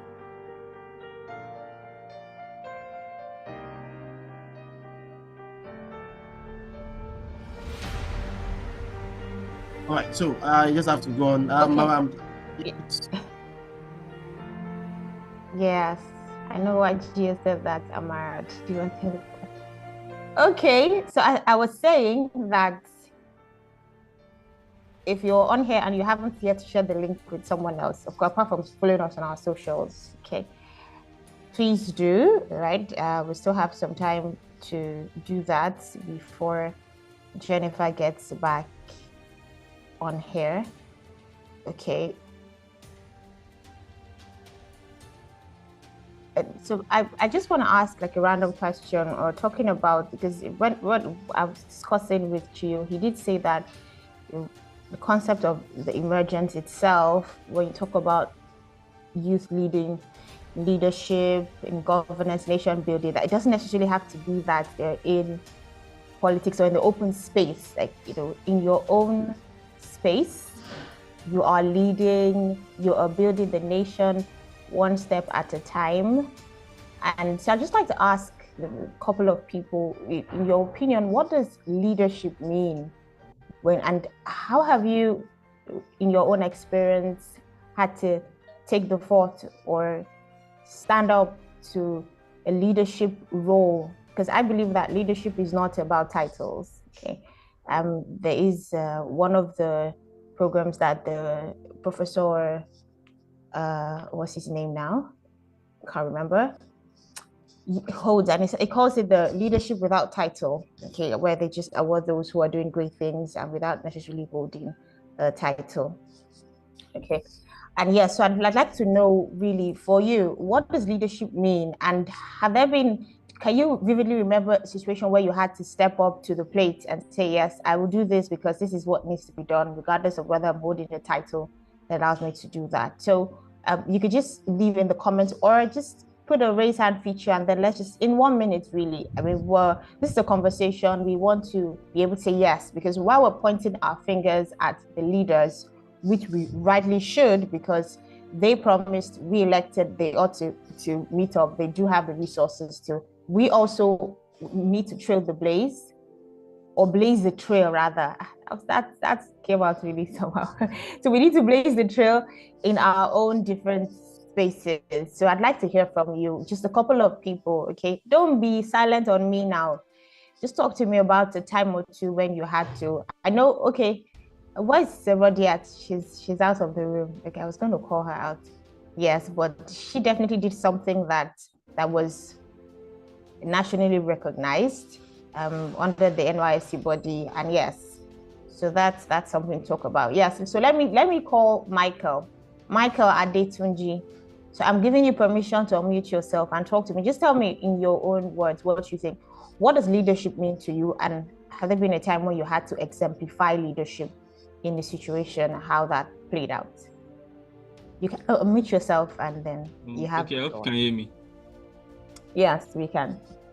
Yes. Oh, okay. So, leadership for me is being able to use wisdom mostly to take control of situations. It has to do with being in control of certain things, and most times it has to do with a group of people, right? A leader should be able to manage things, should be able to keep it under control. Even when it gets out of hand, a leader should be the one to, it should be a role model, an example to everyone else in a part of anything. Thank you. Okay, so now you've told us the theoretical part. Now give us an example where you had to exemplify this, however little it was or big. Give us an example. Michael, you know when you talk in class, you say, for example, so give us that example. We're listening. An example of how I've led the situations, right? Yes, exemplified leadership in that sense, the way you explained it. Okay, so I've been given a few leadership roles down from my secondary school level up to this point. I have had opportunity of being in a few leadership positions myself, and I realized that most times things get out of hand, right? Sometimes things don't go the way you plan it to go, right? So at that point, I usually keep calm because the leader has to have courage. The leader has to have all the there are these characteristics that the leader has to have, right? So I believed I had to possess them for that point, and I had to keep things under control. Even when things went out of hand, I had to, calm down and resolve everything. And those attributes, they're also good life attributes for me too. Yes. Thank you very much. Thank you, Michael, for sharing. All right, so Jennifer is set for us. She says she can speak now. Okay. Can we hear you speak, please? Yes, can you hear me now? Awesome. Yes, we can. Okay, I'm so sorry. I'm so sorry I had technical issues. I don't really know what happened with my system. No problem at all. Okay, so I'll just proceed. I shared a PDF that Dr. Aziza prepared earlier on with G.O. Lawal. I don't know if he has it. Yes, please.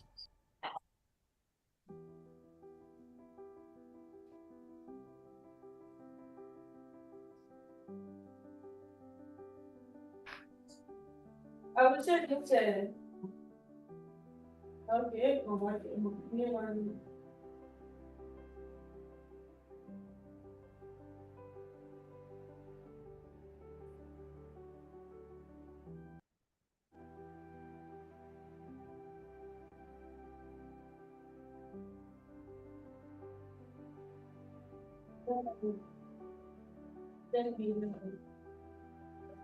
Yes, thank you very much. Dr. Azizat apologizes deeply for not being able to meet up with this program. She really wanted to be here because she's deeply interested in anything that has to do with the growth and education of the youths in Nigeria. She was or she had to represent her principal somewhere else. So I'll just go quickly to the slide here.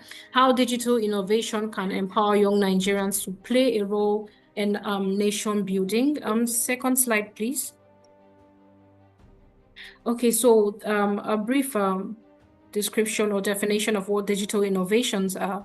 Digital innovations are the creative use of digital technologies to solve problems, improve processes, and create new opportunities across industries and society. This is not something we are new to as youths who, I think if you look around Nigeria, 70% of the youth we use smartphones. The latest, in most cases, iPhone 16, iPhone this one, Samsung, we have a lot of gadgets around us. And what this is trying to say is that we have these tools close to us.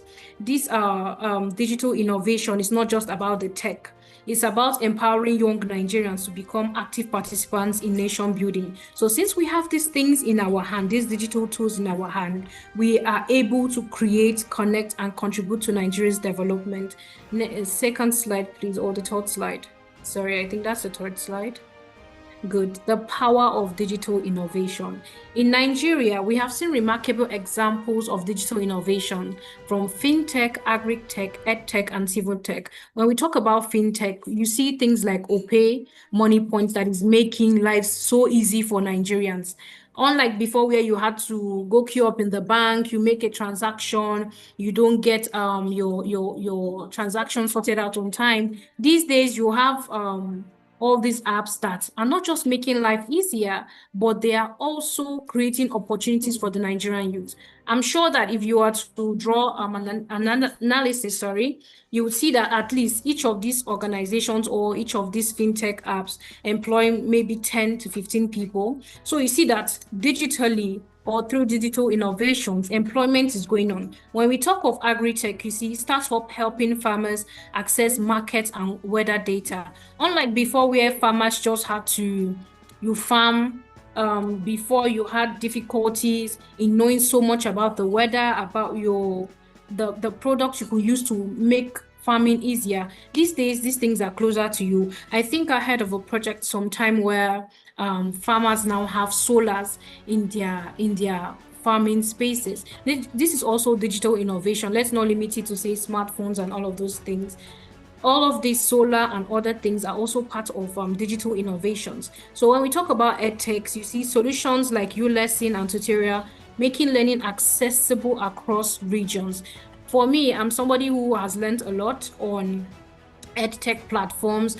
Where you go online, you see places like Udemy, you see things like the Nigerian Youth Academy that is tutoring people online, making sure that the youth stay educated and abreast with things that are happening. And then we move to civic tech. We have tools like Bot IT and Tracker, enabling transparency and accountability.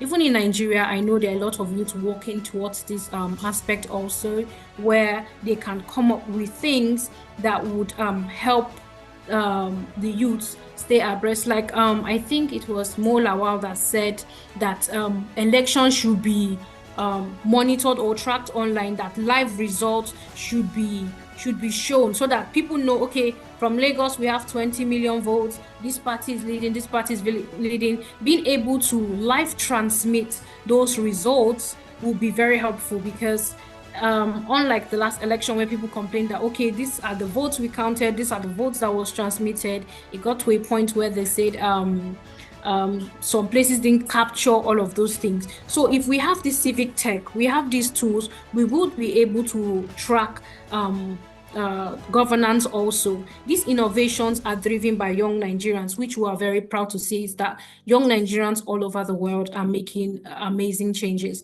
in the digital world. In that space especially, we have many young Nigerians who have come up with a lot of innovations that are actually changing the narrative. And this is something that we must commend them for. They are building solutions and they are not waiting for permission. One thing Dr. Aziza always emphasizes on any youth gathering is that don't wait. You have a phone in your hand. You are empowered. You have ability in your hands. The phone in your hand is not just for Snapchat pictures. No, we know that these days a lot of youths use all these social media platforms to be able to make money, to be able to put out their content. But where you are also making content, you can also inform the next person. Oh, now there's a campaign going on. Go get your PVC. Your phone is not just in your hand to take pictures. If you want to also be part of nation building, you have to be able to say, okay, this is my phone in my hand. Seed Africa is saying something about nation building. How can I contribute to it? You take your phone, you tell them, okay, share flyers to me on WhatsApp. Let me be able to share it also on my page. At least I have 10 people that will go get their PVC. So you see that these are also digital tools and innovations coming from the youth that will greatly shape the course of the Nigeria future. Next slide, please.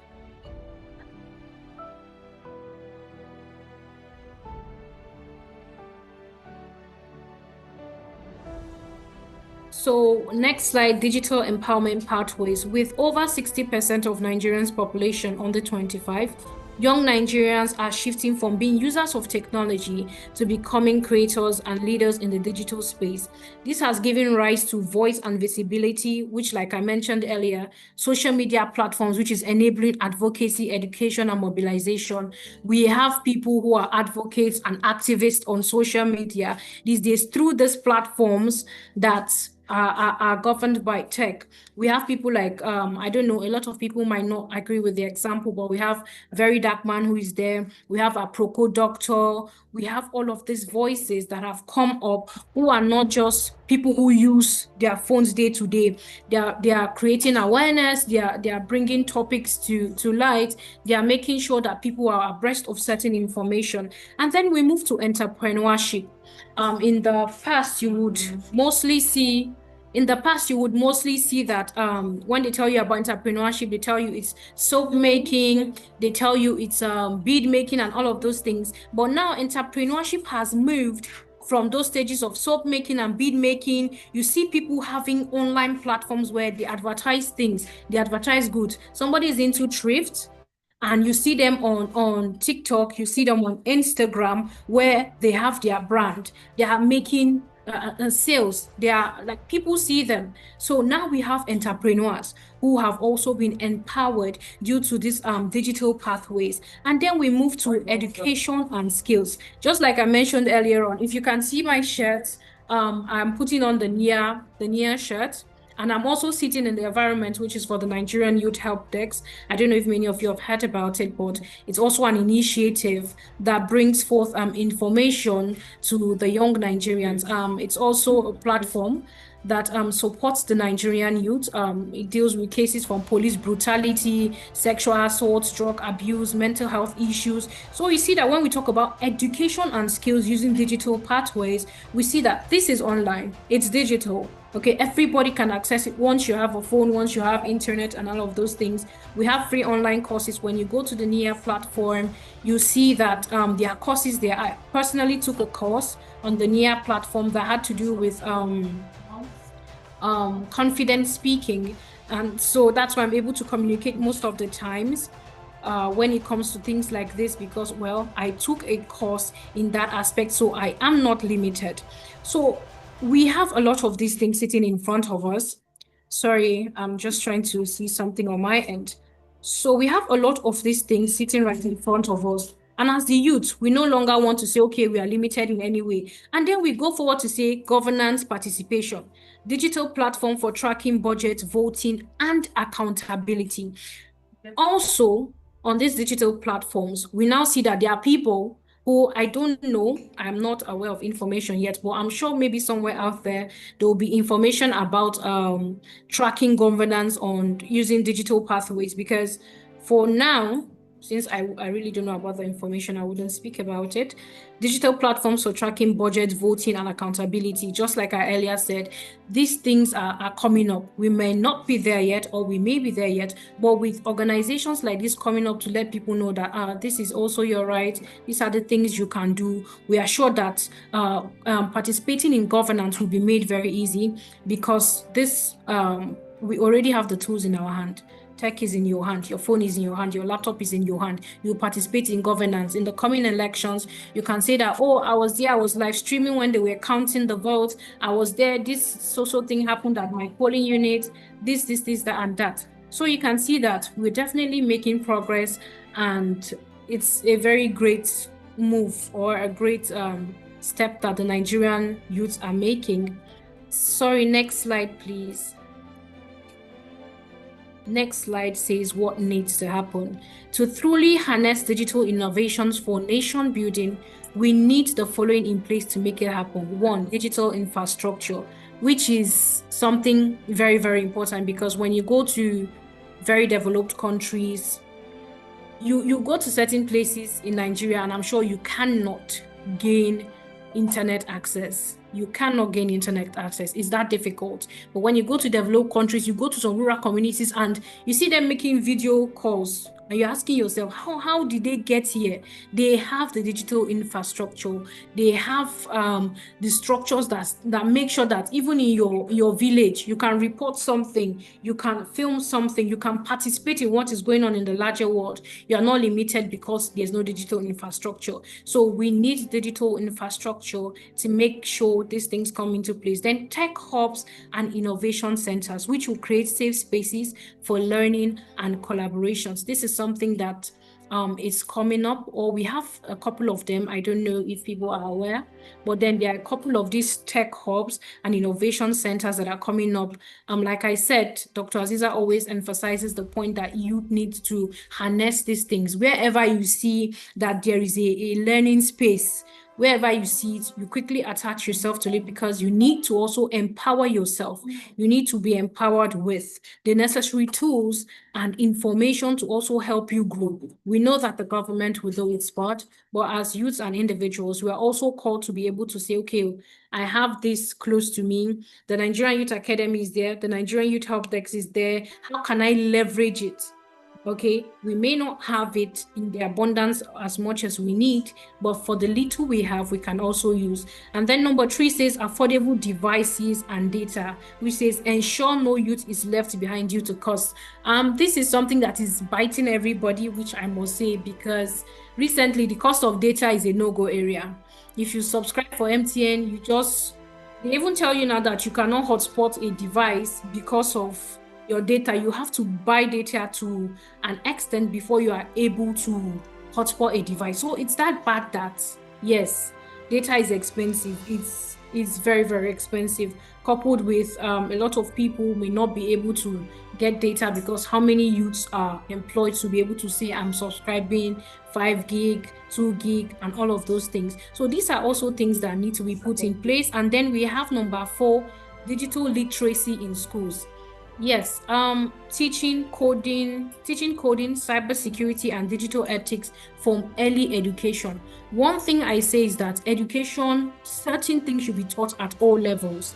Now you see parents who have the means, they go and they register their kids for coding, and you see kids at very tender ages, they're telling you, oh, today in school we learned this, we learned that, and all of this. But it shouldn't be limited to the parents that have the funds. It should be something that is provided even in basic education schools, these UBE schools. These are things that should be there. Standard ICT centers. All our kids from the tender age need to begin to know that digital literacy is important, because where the world is moving now, 10 years from now, you must be literate digitally. You must at least know something 50%. You must be literate digitally 50%. You must know how to use technology to an extent in the coming years, because the world is going global now digitally. And then number 5, we have policy support.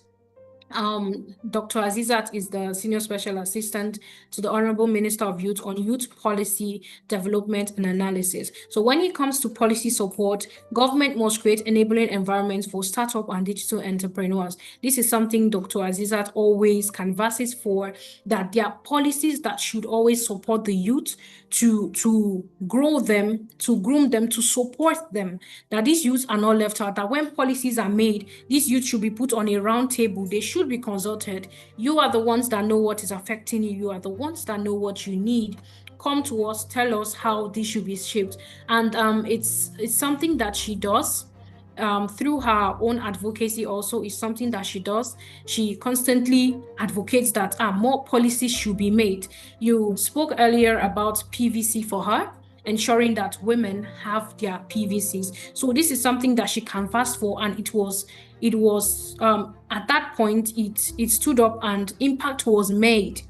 So in her own way, she has been able to ensure that these policies, input in policies, making sure the voices of the youth are heard. She was the first female Speaker of the Nigerian Youth Parliament, and she used that platform to be able to canvass for the Nigerian youths that their voices should be heard, that enabling spaces should be created for them to be able to thrive, to support their businesses, to help them start up and all of those things. And finally, our last slide, which is the call for action. From users to architects of innovation, young Nigerians, we are not just the beneficiaries of innovation, we are the architects of it. On this point, the honest truth is that we are not just beneficiaries of innovation.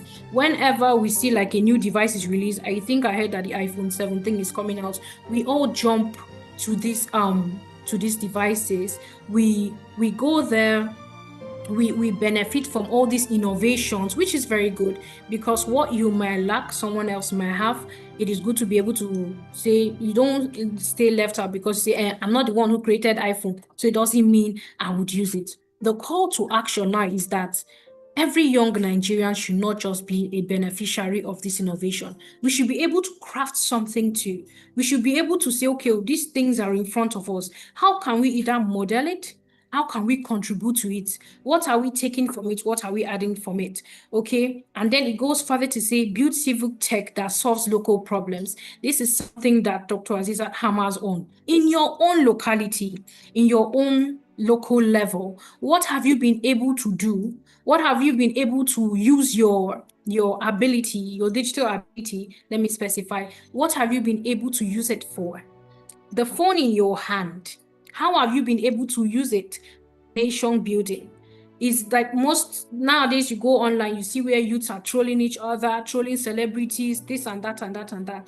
There is so much power in your hand if only you know how to use it. So we must be able to now say, okay, we have these devices in our hand. How can we also build something that is local to us? How can we develop something that is Nigerian? There was a time that somebody said cryptocurrency, and a lot of Nigerians kicked against because they said, no, we don't understand what cryptocurrency is. So imagine that Nigeria had something like Bitcoin locally, or a kind of Forex app that was built by Nigerians. Imagine that we had that. Imagine the power and the niche we would have created for ourselves in the global economy. Secondly, it goes to say, create platforms that amplify our voices. I'm very thankful on behalf of Dr. Azizat that this event came up, that you are able to learn that from this platform now, your voices can be amplified. You can also contribute to the SEED initiative to also help them amplify their voice, to bring what they are planning to fruition. That you ask them that, okay, when is your next event coming up, so that I can help you share your flyer, I can help you do this, I can share it on my social media platform, I have 10 to 20 followers, it doesn't matter, at least this information reaches somebody. So your social media, your Facebook, your Instagram, your Twitter, and all of those things are not just for decoration. They are now things that you can use to amplify your voices in nation building. If you're uncomfortable about something, a policy is being made that doesn't speak well to you or to the Nigerian youth, you go, you tag the organization involved, and you call them out and say, we were not consulted when this was made. How can we be a part of it? We want to be a part of it. Make your voices heard. Amplify your voices on your local platform. And then finally, it goes to say, use data to drive decisions and design in Nigeria we want. Using data. Data is something that is very important. Most of the times, we as the youths, on our part, we try, but the honest truth is we may not have access to the data we need to drive decisions. So when we have groups like this who are coming up to say, okay, we have information to an extent that will drive these decisions, we should join hands together with these organizations to see that the decisions we want, the policies we want, they all come to be.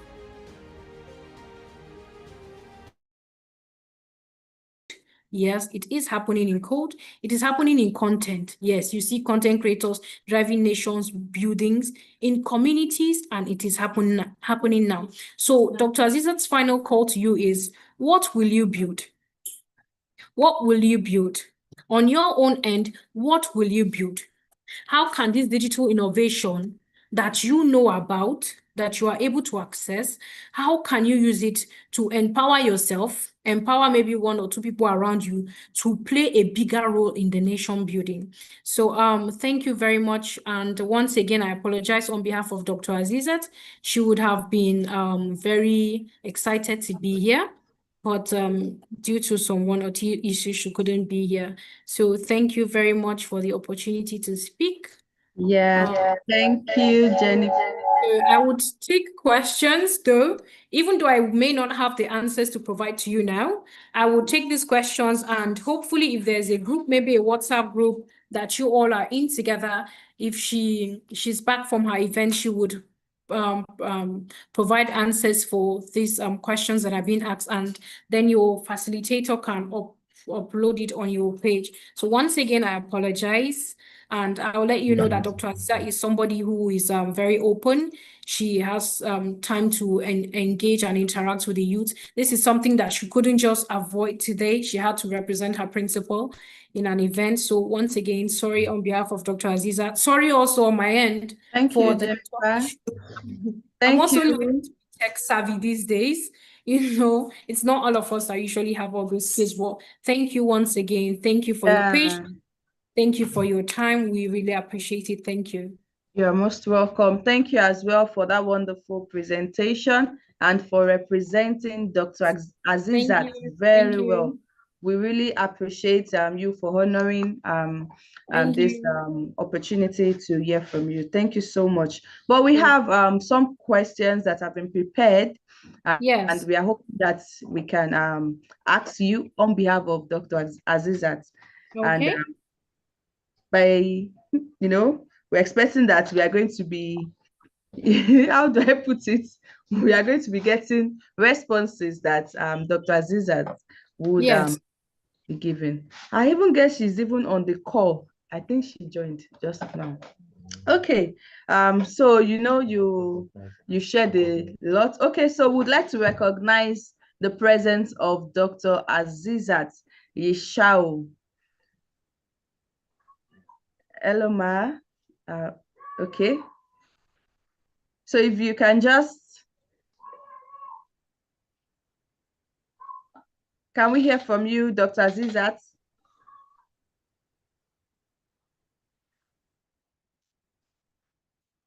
Okay, maybe she's unable to speak at the moment.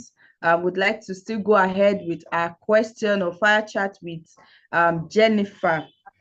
So Jennifer, you've really done well by sharing how digital innovation can empower young Nigerians to play a bigger role in nation building. Are you still here, Jennifer?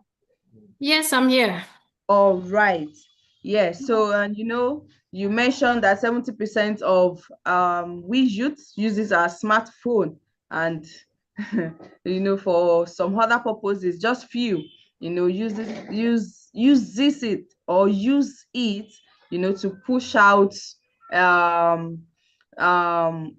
awareness or create opportunities, create things in this technological aspects, or drive engagement on youth matters, or different engagements concerning government, private sector, whatever aspect of all the things that is happening. But so I would forge ahead with the questions that I have here. And number one here says, public policy often seems slow while technology moves fast. How can policymakers and innovators work together to empower youth in nation building? I don't know if you understand the question. Should I come again? Yes. Just take the question again so I can also take it down. Okay, it says, public policy often feels slow while technology moves fast. How Yes. can policymakers and innovators work together to empower youth in nation building? Okay, so that's kind of a very direct question. How Yeah. can policymakers and then these innovators come together to do something that actually matters to the people that actually need it? So just like I said, as the youths now, we are heavily empowered. You have your phone in your hand, yes? Mhm. Start by calling out the necessary people that you need to sit on a round table with. There's a way that you call out somebody in a public office that they'll definitely give you audience. There are ways that you will cite out certain, how would I put it, certain events that have happened, or certain things that will happen that will make these people say, no, this person has to come around. Let us sit on a round table. You have been speaking online, you've been advocating, you've been an activist. It's time for us to sit down with you and hear what you have to say. So most of the times where the divide is coming from is that, one, we may not have access to these people who make these policies. That is one of the issues that will be there. You may not have access to your policymakers. I don't know how many of us, recently there was a course I took, and then the man asked the question, he said, how many of you know your senators? And he said, okay, how many of you know your local government chairman? Yeah. And when he asked the question, many of us, he said, no, give me a direct answer. Do you know the people involved in your policy making? Do you know the people involved in governance? If you ask the question now and say, who is the governor of a certain state? Some people say, it's one man like that. So the first thing we need to do is that you need to know the people involved in your policy making and your policy shaping. You need to know who is involved in this. Okay, and then secondly, we should be passionate enough to say, okay, if I start up a project, if I intend to bring change as an innovator in my space, I would follow it through. You're not just going to write something, raise one petition, and then leave it to die. You will follow it passionately.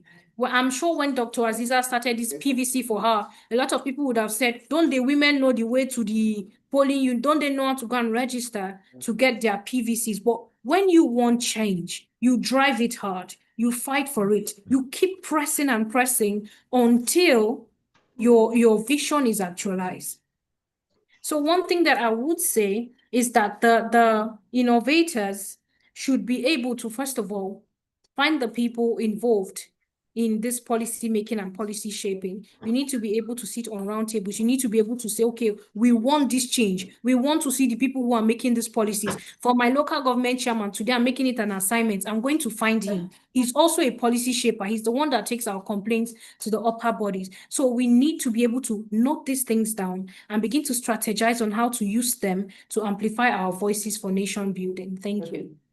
Yes, thank you so much, Jennifer. That was a good one. So I think I'm going to be going with knowing our policymakers. We need to know those are involved in policy making and shaping. Yes, from our local government chairman, senators, commissioners, and the likes. So we need to know them. When we know them, then we know how to collaborate with them and, engage them. Also, we need to follow our you mentioned that we should follow our petition passionately, which is very right. Yes, when we raise petition concerning a certain issue, we need to follow it passionately, not just putting it out there. Okay, we don't want this person and then it's just left like that, or we want this person and then it's just left unattended to. So we need to follow our petition passionately. All right, thank you. So moving on to the next question, please.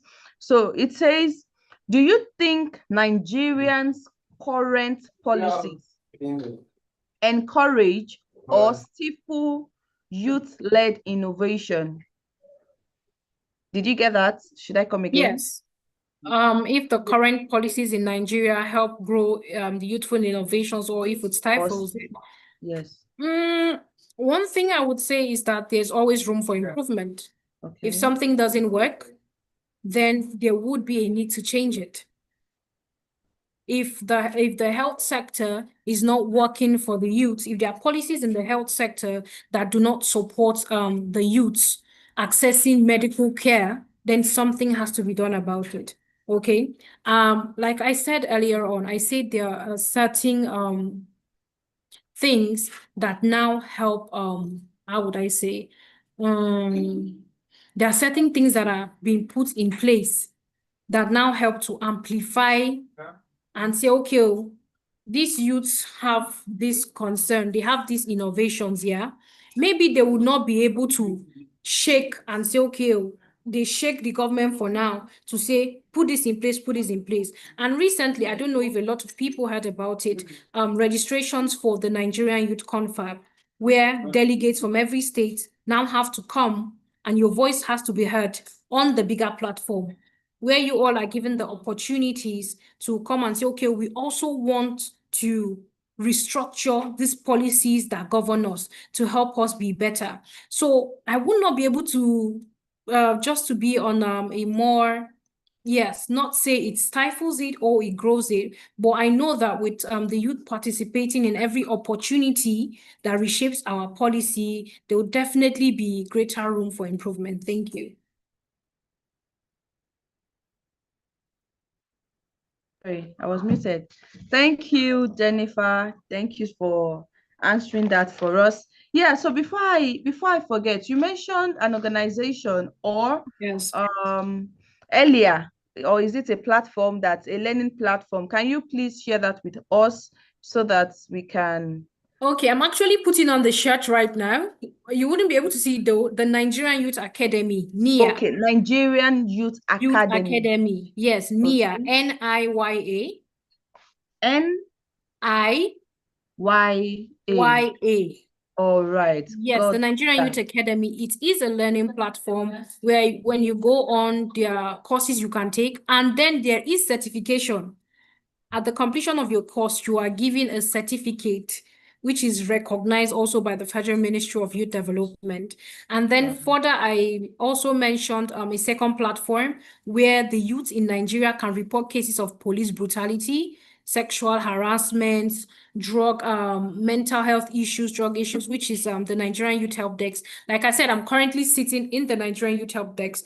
You may not be able to see the full environment, but on this platform, which is still in its pilot stage, an initiative of the Honorable Minister of Youth Development, this platform, what it does is that it deals with complaints from the youth, ensuring that every youth sees, feels, and then they are part of government, ensuring that if you have questions on certain initiatives you see online, you have the right place to get the information so that you are not scammed, you don't put your details where before you know what, they take all the money from your account. If you are being harassed by the police, you know the right place. If you cannot go to the police on your own, because most of the times we don't want to encounter the police on our own, you can just put a call through. We are on WhatsApp, we are on all social media platforms. You put a call through, we take your complaints, we escalate it, and then you get your solutions as fast as possible. That was the second platform I mentioned.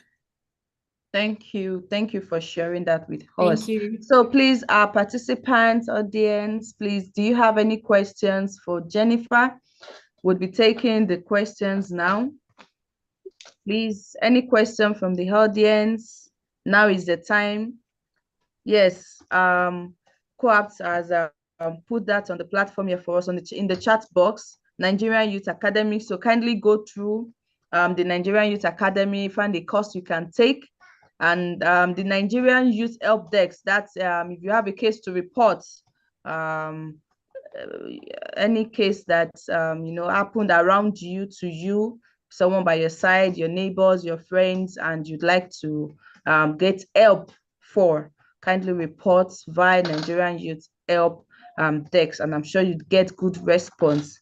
So I got a question here from Michael Adetunji. Says, what steps should I take in turning an innovative idea to reality? Okay, Mr. Michael, once you have an idea, I was also somebody who had an idea. I was passionate about making change in my community.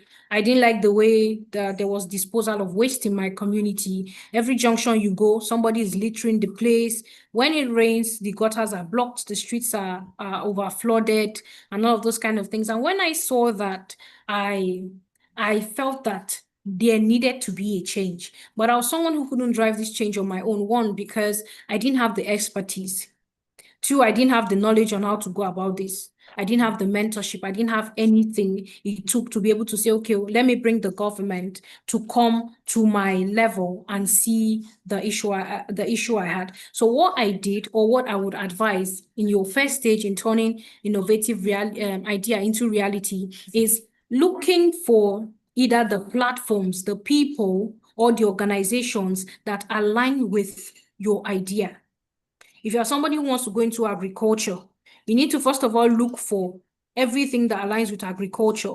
You need to be abreast with information. You need to begin to look for data. You need to begin to engage people who are in this. You are the one who knows the outcome you want from this innovative idea. So you should be able to, like I would say, draw a list. The 5 most important things from your strategy, whom you would encounter, your decision makers, and all of those things, they come in very important. So if you are able to get a piece of paper, write it out.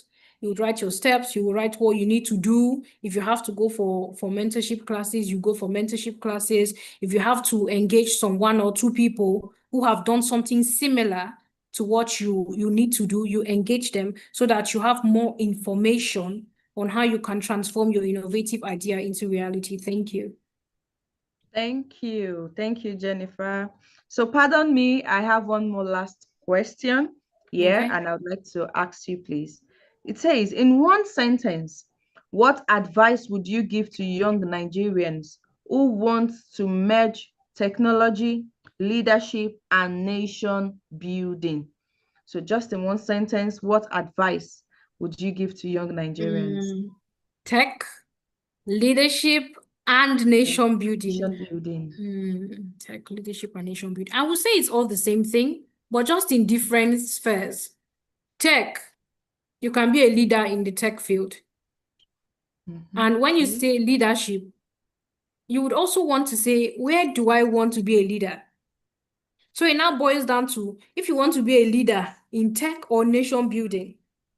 So you see that when you speak about leadership, it is more like, I want to be a leader in tech. I want to be a leader in nation building. So one advice I would give to you is, first, you need to actually, how would I put it? Sorry, it's coming to my head little by little.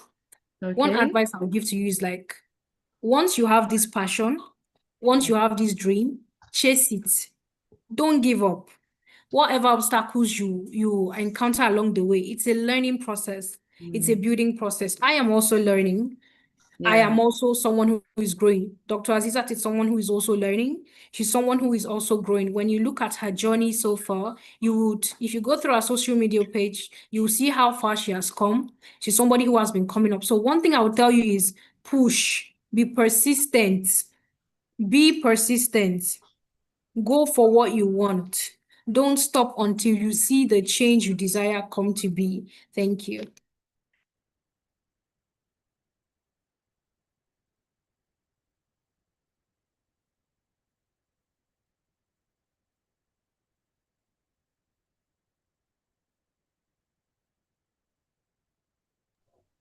I was muted, sorry. Thank you so Yes. much for that. Jennifer, thank you for representing Dr. Azizat. Yeah, so as a leader, either in governance or just at a community level, you can leverage technology to advance your cause, just like what South Africa is doing, leveraging technology to advance youth development. So, why you mentioned earlier about the knowing our policymaker right from local government level, I was just thinking, which you raised a very good point, that most of the youth do not know their local government chairman. So I was just thinking that we at South Africa, we can just, it's just an idea in my head. We can come up with know your policy makers, or know your local government chairman, know these people, like graphics that we can have, and then we can share widely to groups, to so that people can know these people. We can know who to hold accountable for this, for that. And I think that would really help. It's just an idea that dropped while you were Yes. okay. Do we have any? We have a chat. Thank you, Jennifer, for the wonderful presentation. So what advice do you have for youth who still want to jackpot? Okay, yes, so that we have that from Alphonsus. Yes. So Alphonsus has a question for you, Jennifer. He says, what advice do you have for the youth who still wants to jackpot? When you want to jackpot, travel legally and Okay. have a genuine reason for traveling. Don't Okay. just travel because you want to go and be a refugee in another country. Yeah, right. That's one thing a lot of nations don't tolerate these days. Nobody wants a refugee in their Yeah. own country. So when you're traveling, travel legally, travel with the right papers, travel through the right channel. Yes. Recently, the board was launched for IOM, which is something that has to do with migration. I think a program was a program will be initiated for that. But recently, if you check the UNODC's page, there was information about migration. So you need to also find the relevant information about the place you are going to, what you want to go and do there, and all of those kind of things. So the one most important thing that I would say is travel legally. If you're traveling, travel legally. Yeah, you've said that right. It's, of course. So Aziza, sorry, Jennifer is not saying we shouldn't jackpot, but jackpot legally, jackpot legally, which is, I think, a very valid point. Thank you so much. Thank you so much, Thank you. Jennifer, Thank you so much. thank you for your insightful contribution and speech, or yeah, your delivery. Thank you. We appreciate your presence here. Thank And you for having our us. warm regards or greetings to Dr. Azizat, sorry, the name is Dr. Azizat. We say very big thank you for representing her and representing her well. We've learned a lot, Thank you very and much. we are going on with a lot. Thank Thank you you. for having me. Thank you very much. Yeah, it's our pleasure. It's our pleasure. Thank you. So yeah, thank you everyone as well. Thank you for sticking with us. Thank you for staying with us. Do we have a question? Okay, yes, Jackpa legit, yes. So thank you for sticking with us, everyone. We've learned a lot. If you were here, if you joined earlier, we received Mr.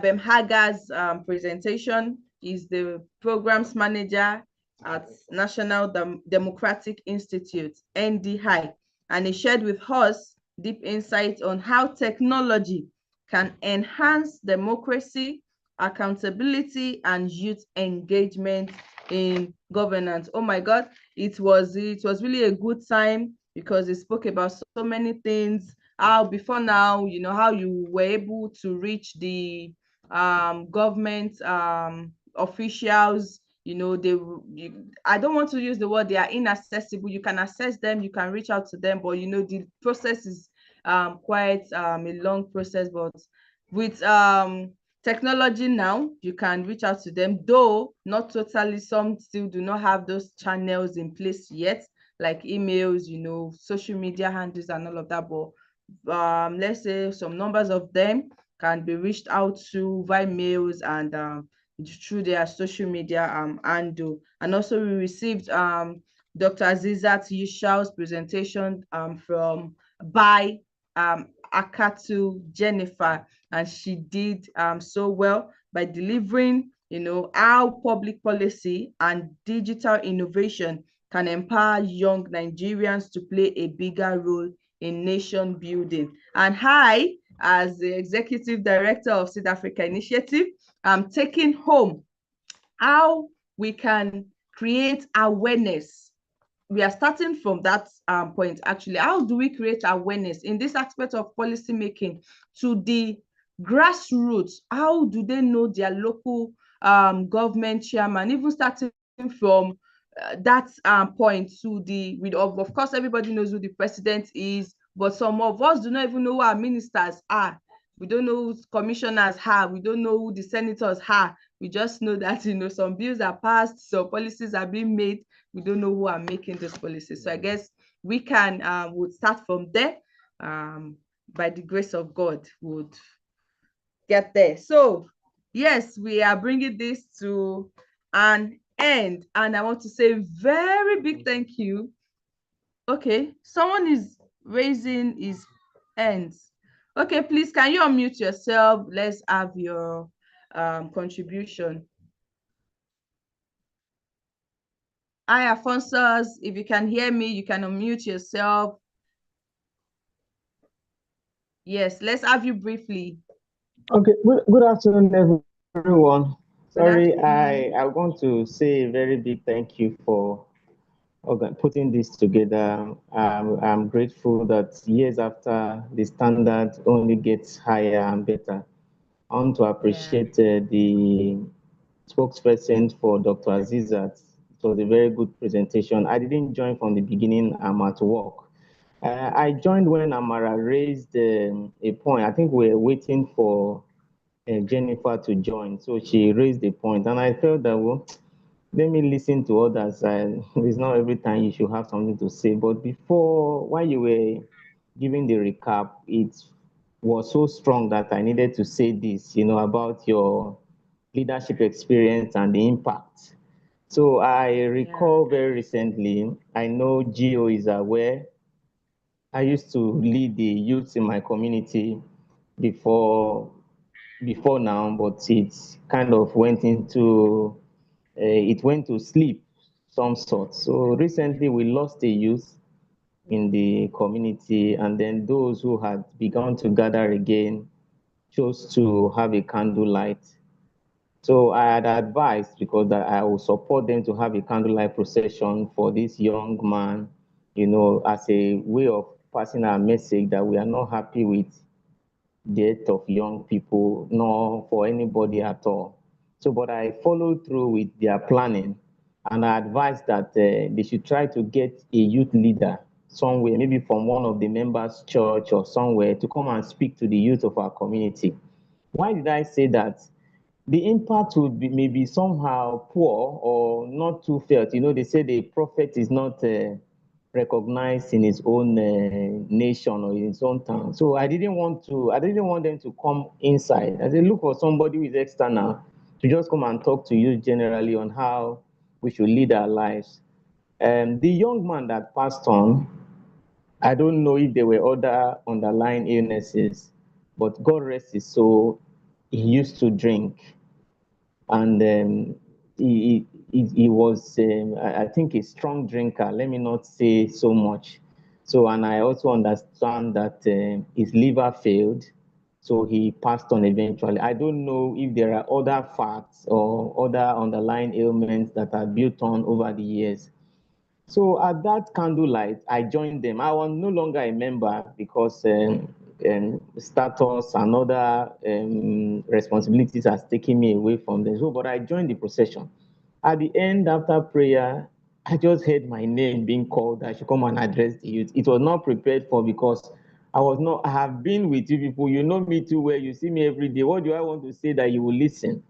So, but I summoned the courage, I gathered the words together, I addressed them principally on the fact that we are products of the choices we make.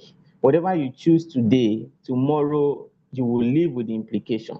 So that was just what I thought I said. I gathered this round. So subsequently, I asked the one of the youth that I was walking through during the planning for the candlelight. And then I hope I even said something. Did I really? Because I wasn't expecting that you people would call me. I was the one that told you not to call me or not to call anybody within, but someone outside. But you chose to call me. I hope I was able to gather something to say. He said yes, that I spoke so well that even because of what I said, they are going to organize a health outreach before the end of the year, where they would get doctors to come and talk to youths about drugs and about alcohol. I was almost going to cry. I said, I never knew that that made such an impact. So I just want to encourage us, whatever we stand for. Even Jennifer Amara said it, leadership without position. It's not about which post are you giving me? Where do I want to come on? It's about your consistency. Your life, the life you lead, is a leadership example. So I want to commend Seed Africa, Co-opt, and all the people that put this together. It is still your consistency that keeps you in the space, the leadership space. And I believe that you are doing a lot, even with what you have done this year. Congratulations and best wishes to you all. Thank you for the time. Thank you so much for that wonderful contribution. Yes, thank you so much. Leadership can happen even without position. Yes. Okay, so we'll be wrapping this up. We've spent a lot of time.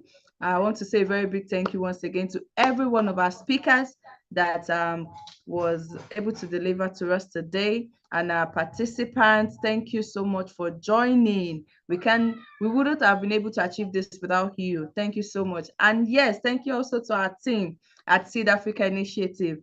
Thank you so much. And thank you to our founder, Jiho Lawal. We say thank you, sir, for joining us also on this meeting. Thank you. Thank you, everyone. We are closing this right now. We have a comment from Bayo Owolabi. It says, this is a fantastic presentation. Well done. Yes, I hope you were even at the first presentation that was made. It was really, really fantastic. Yes. Thank you. The Emergence 2025 comes to an end right now. See you guys.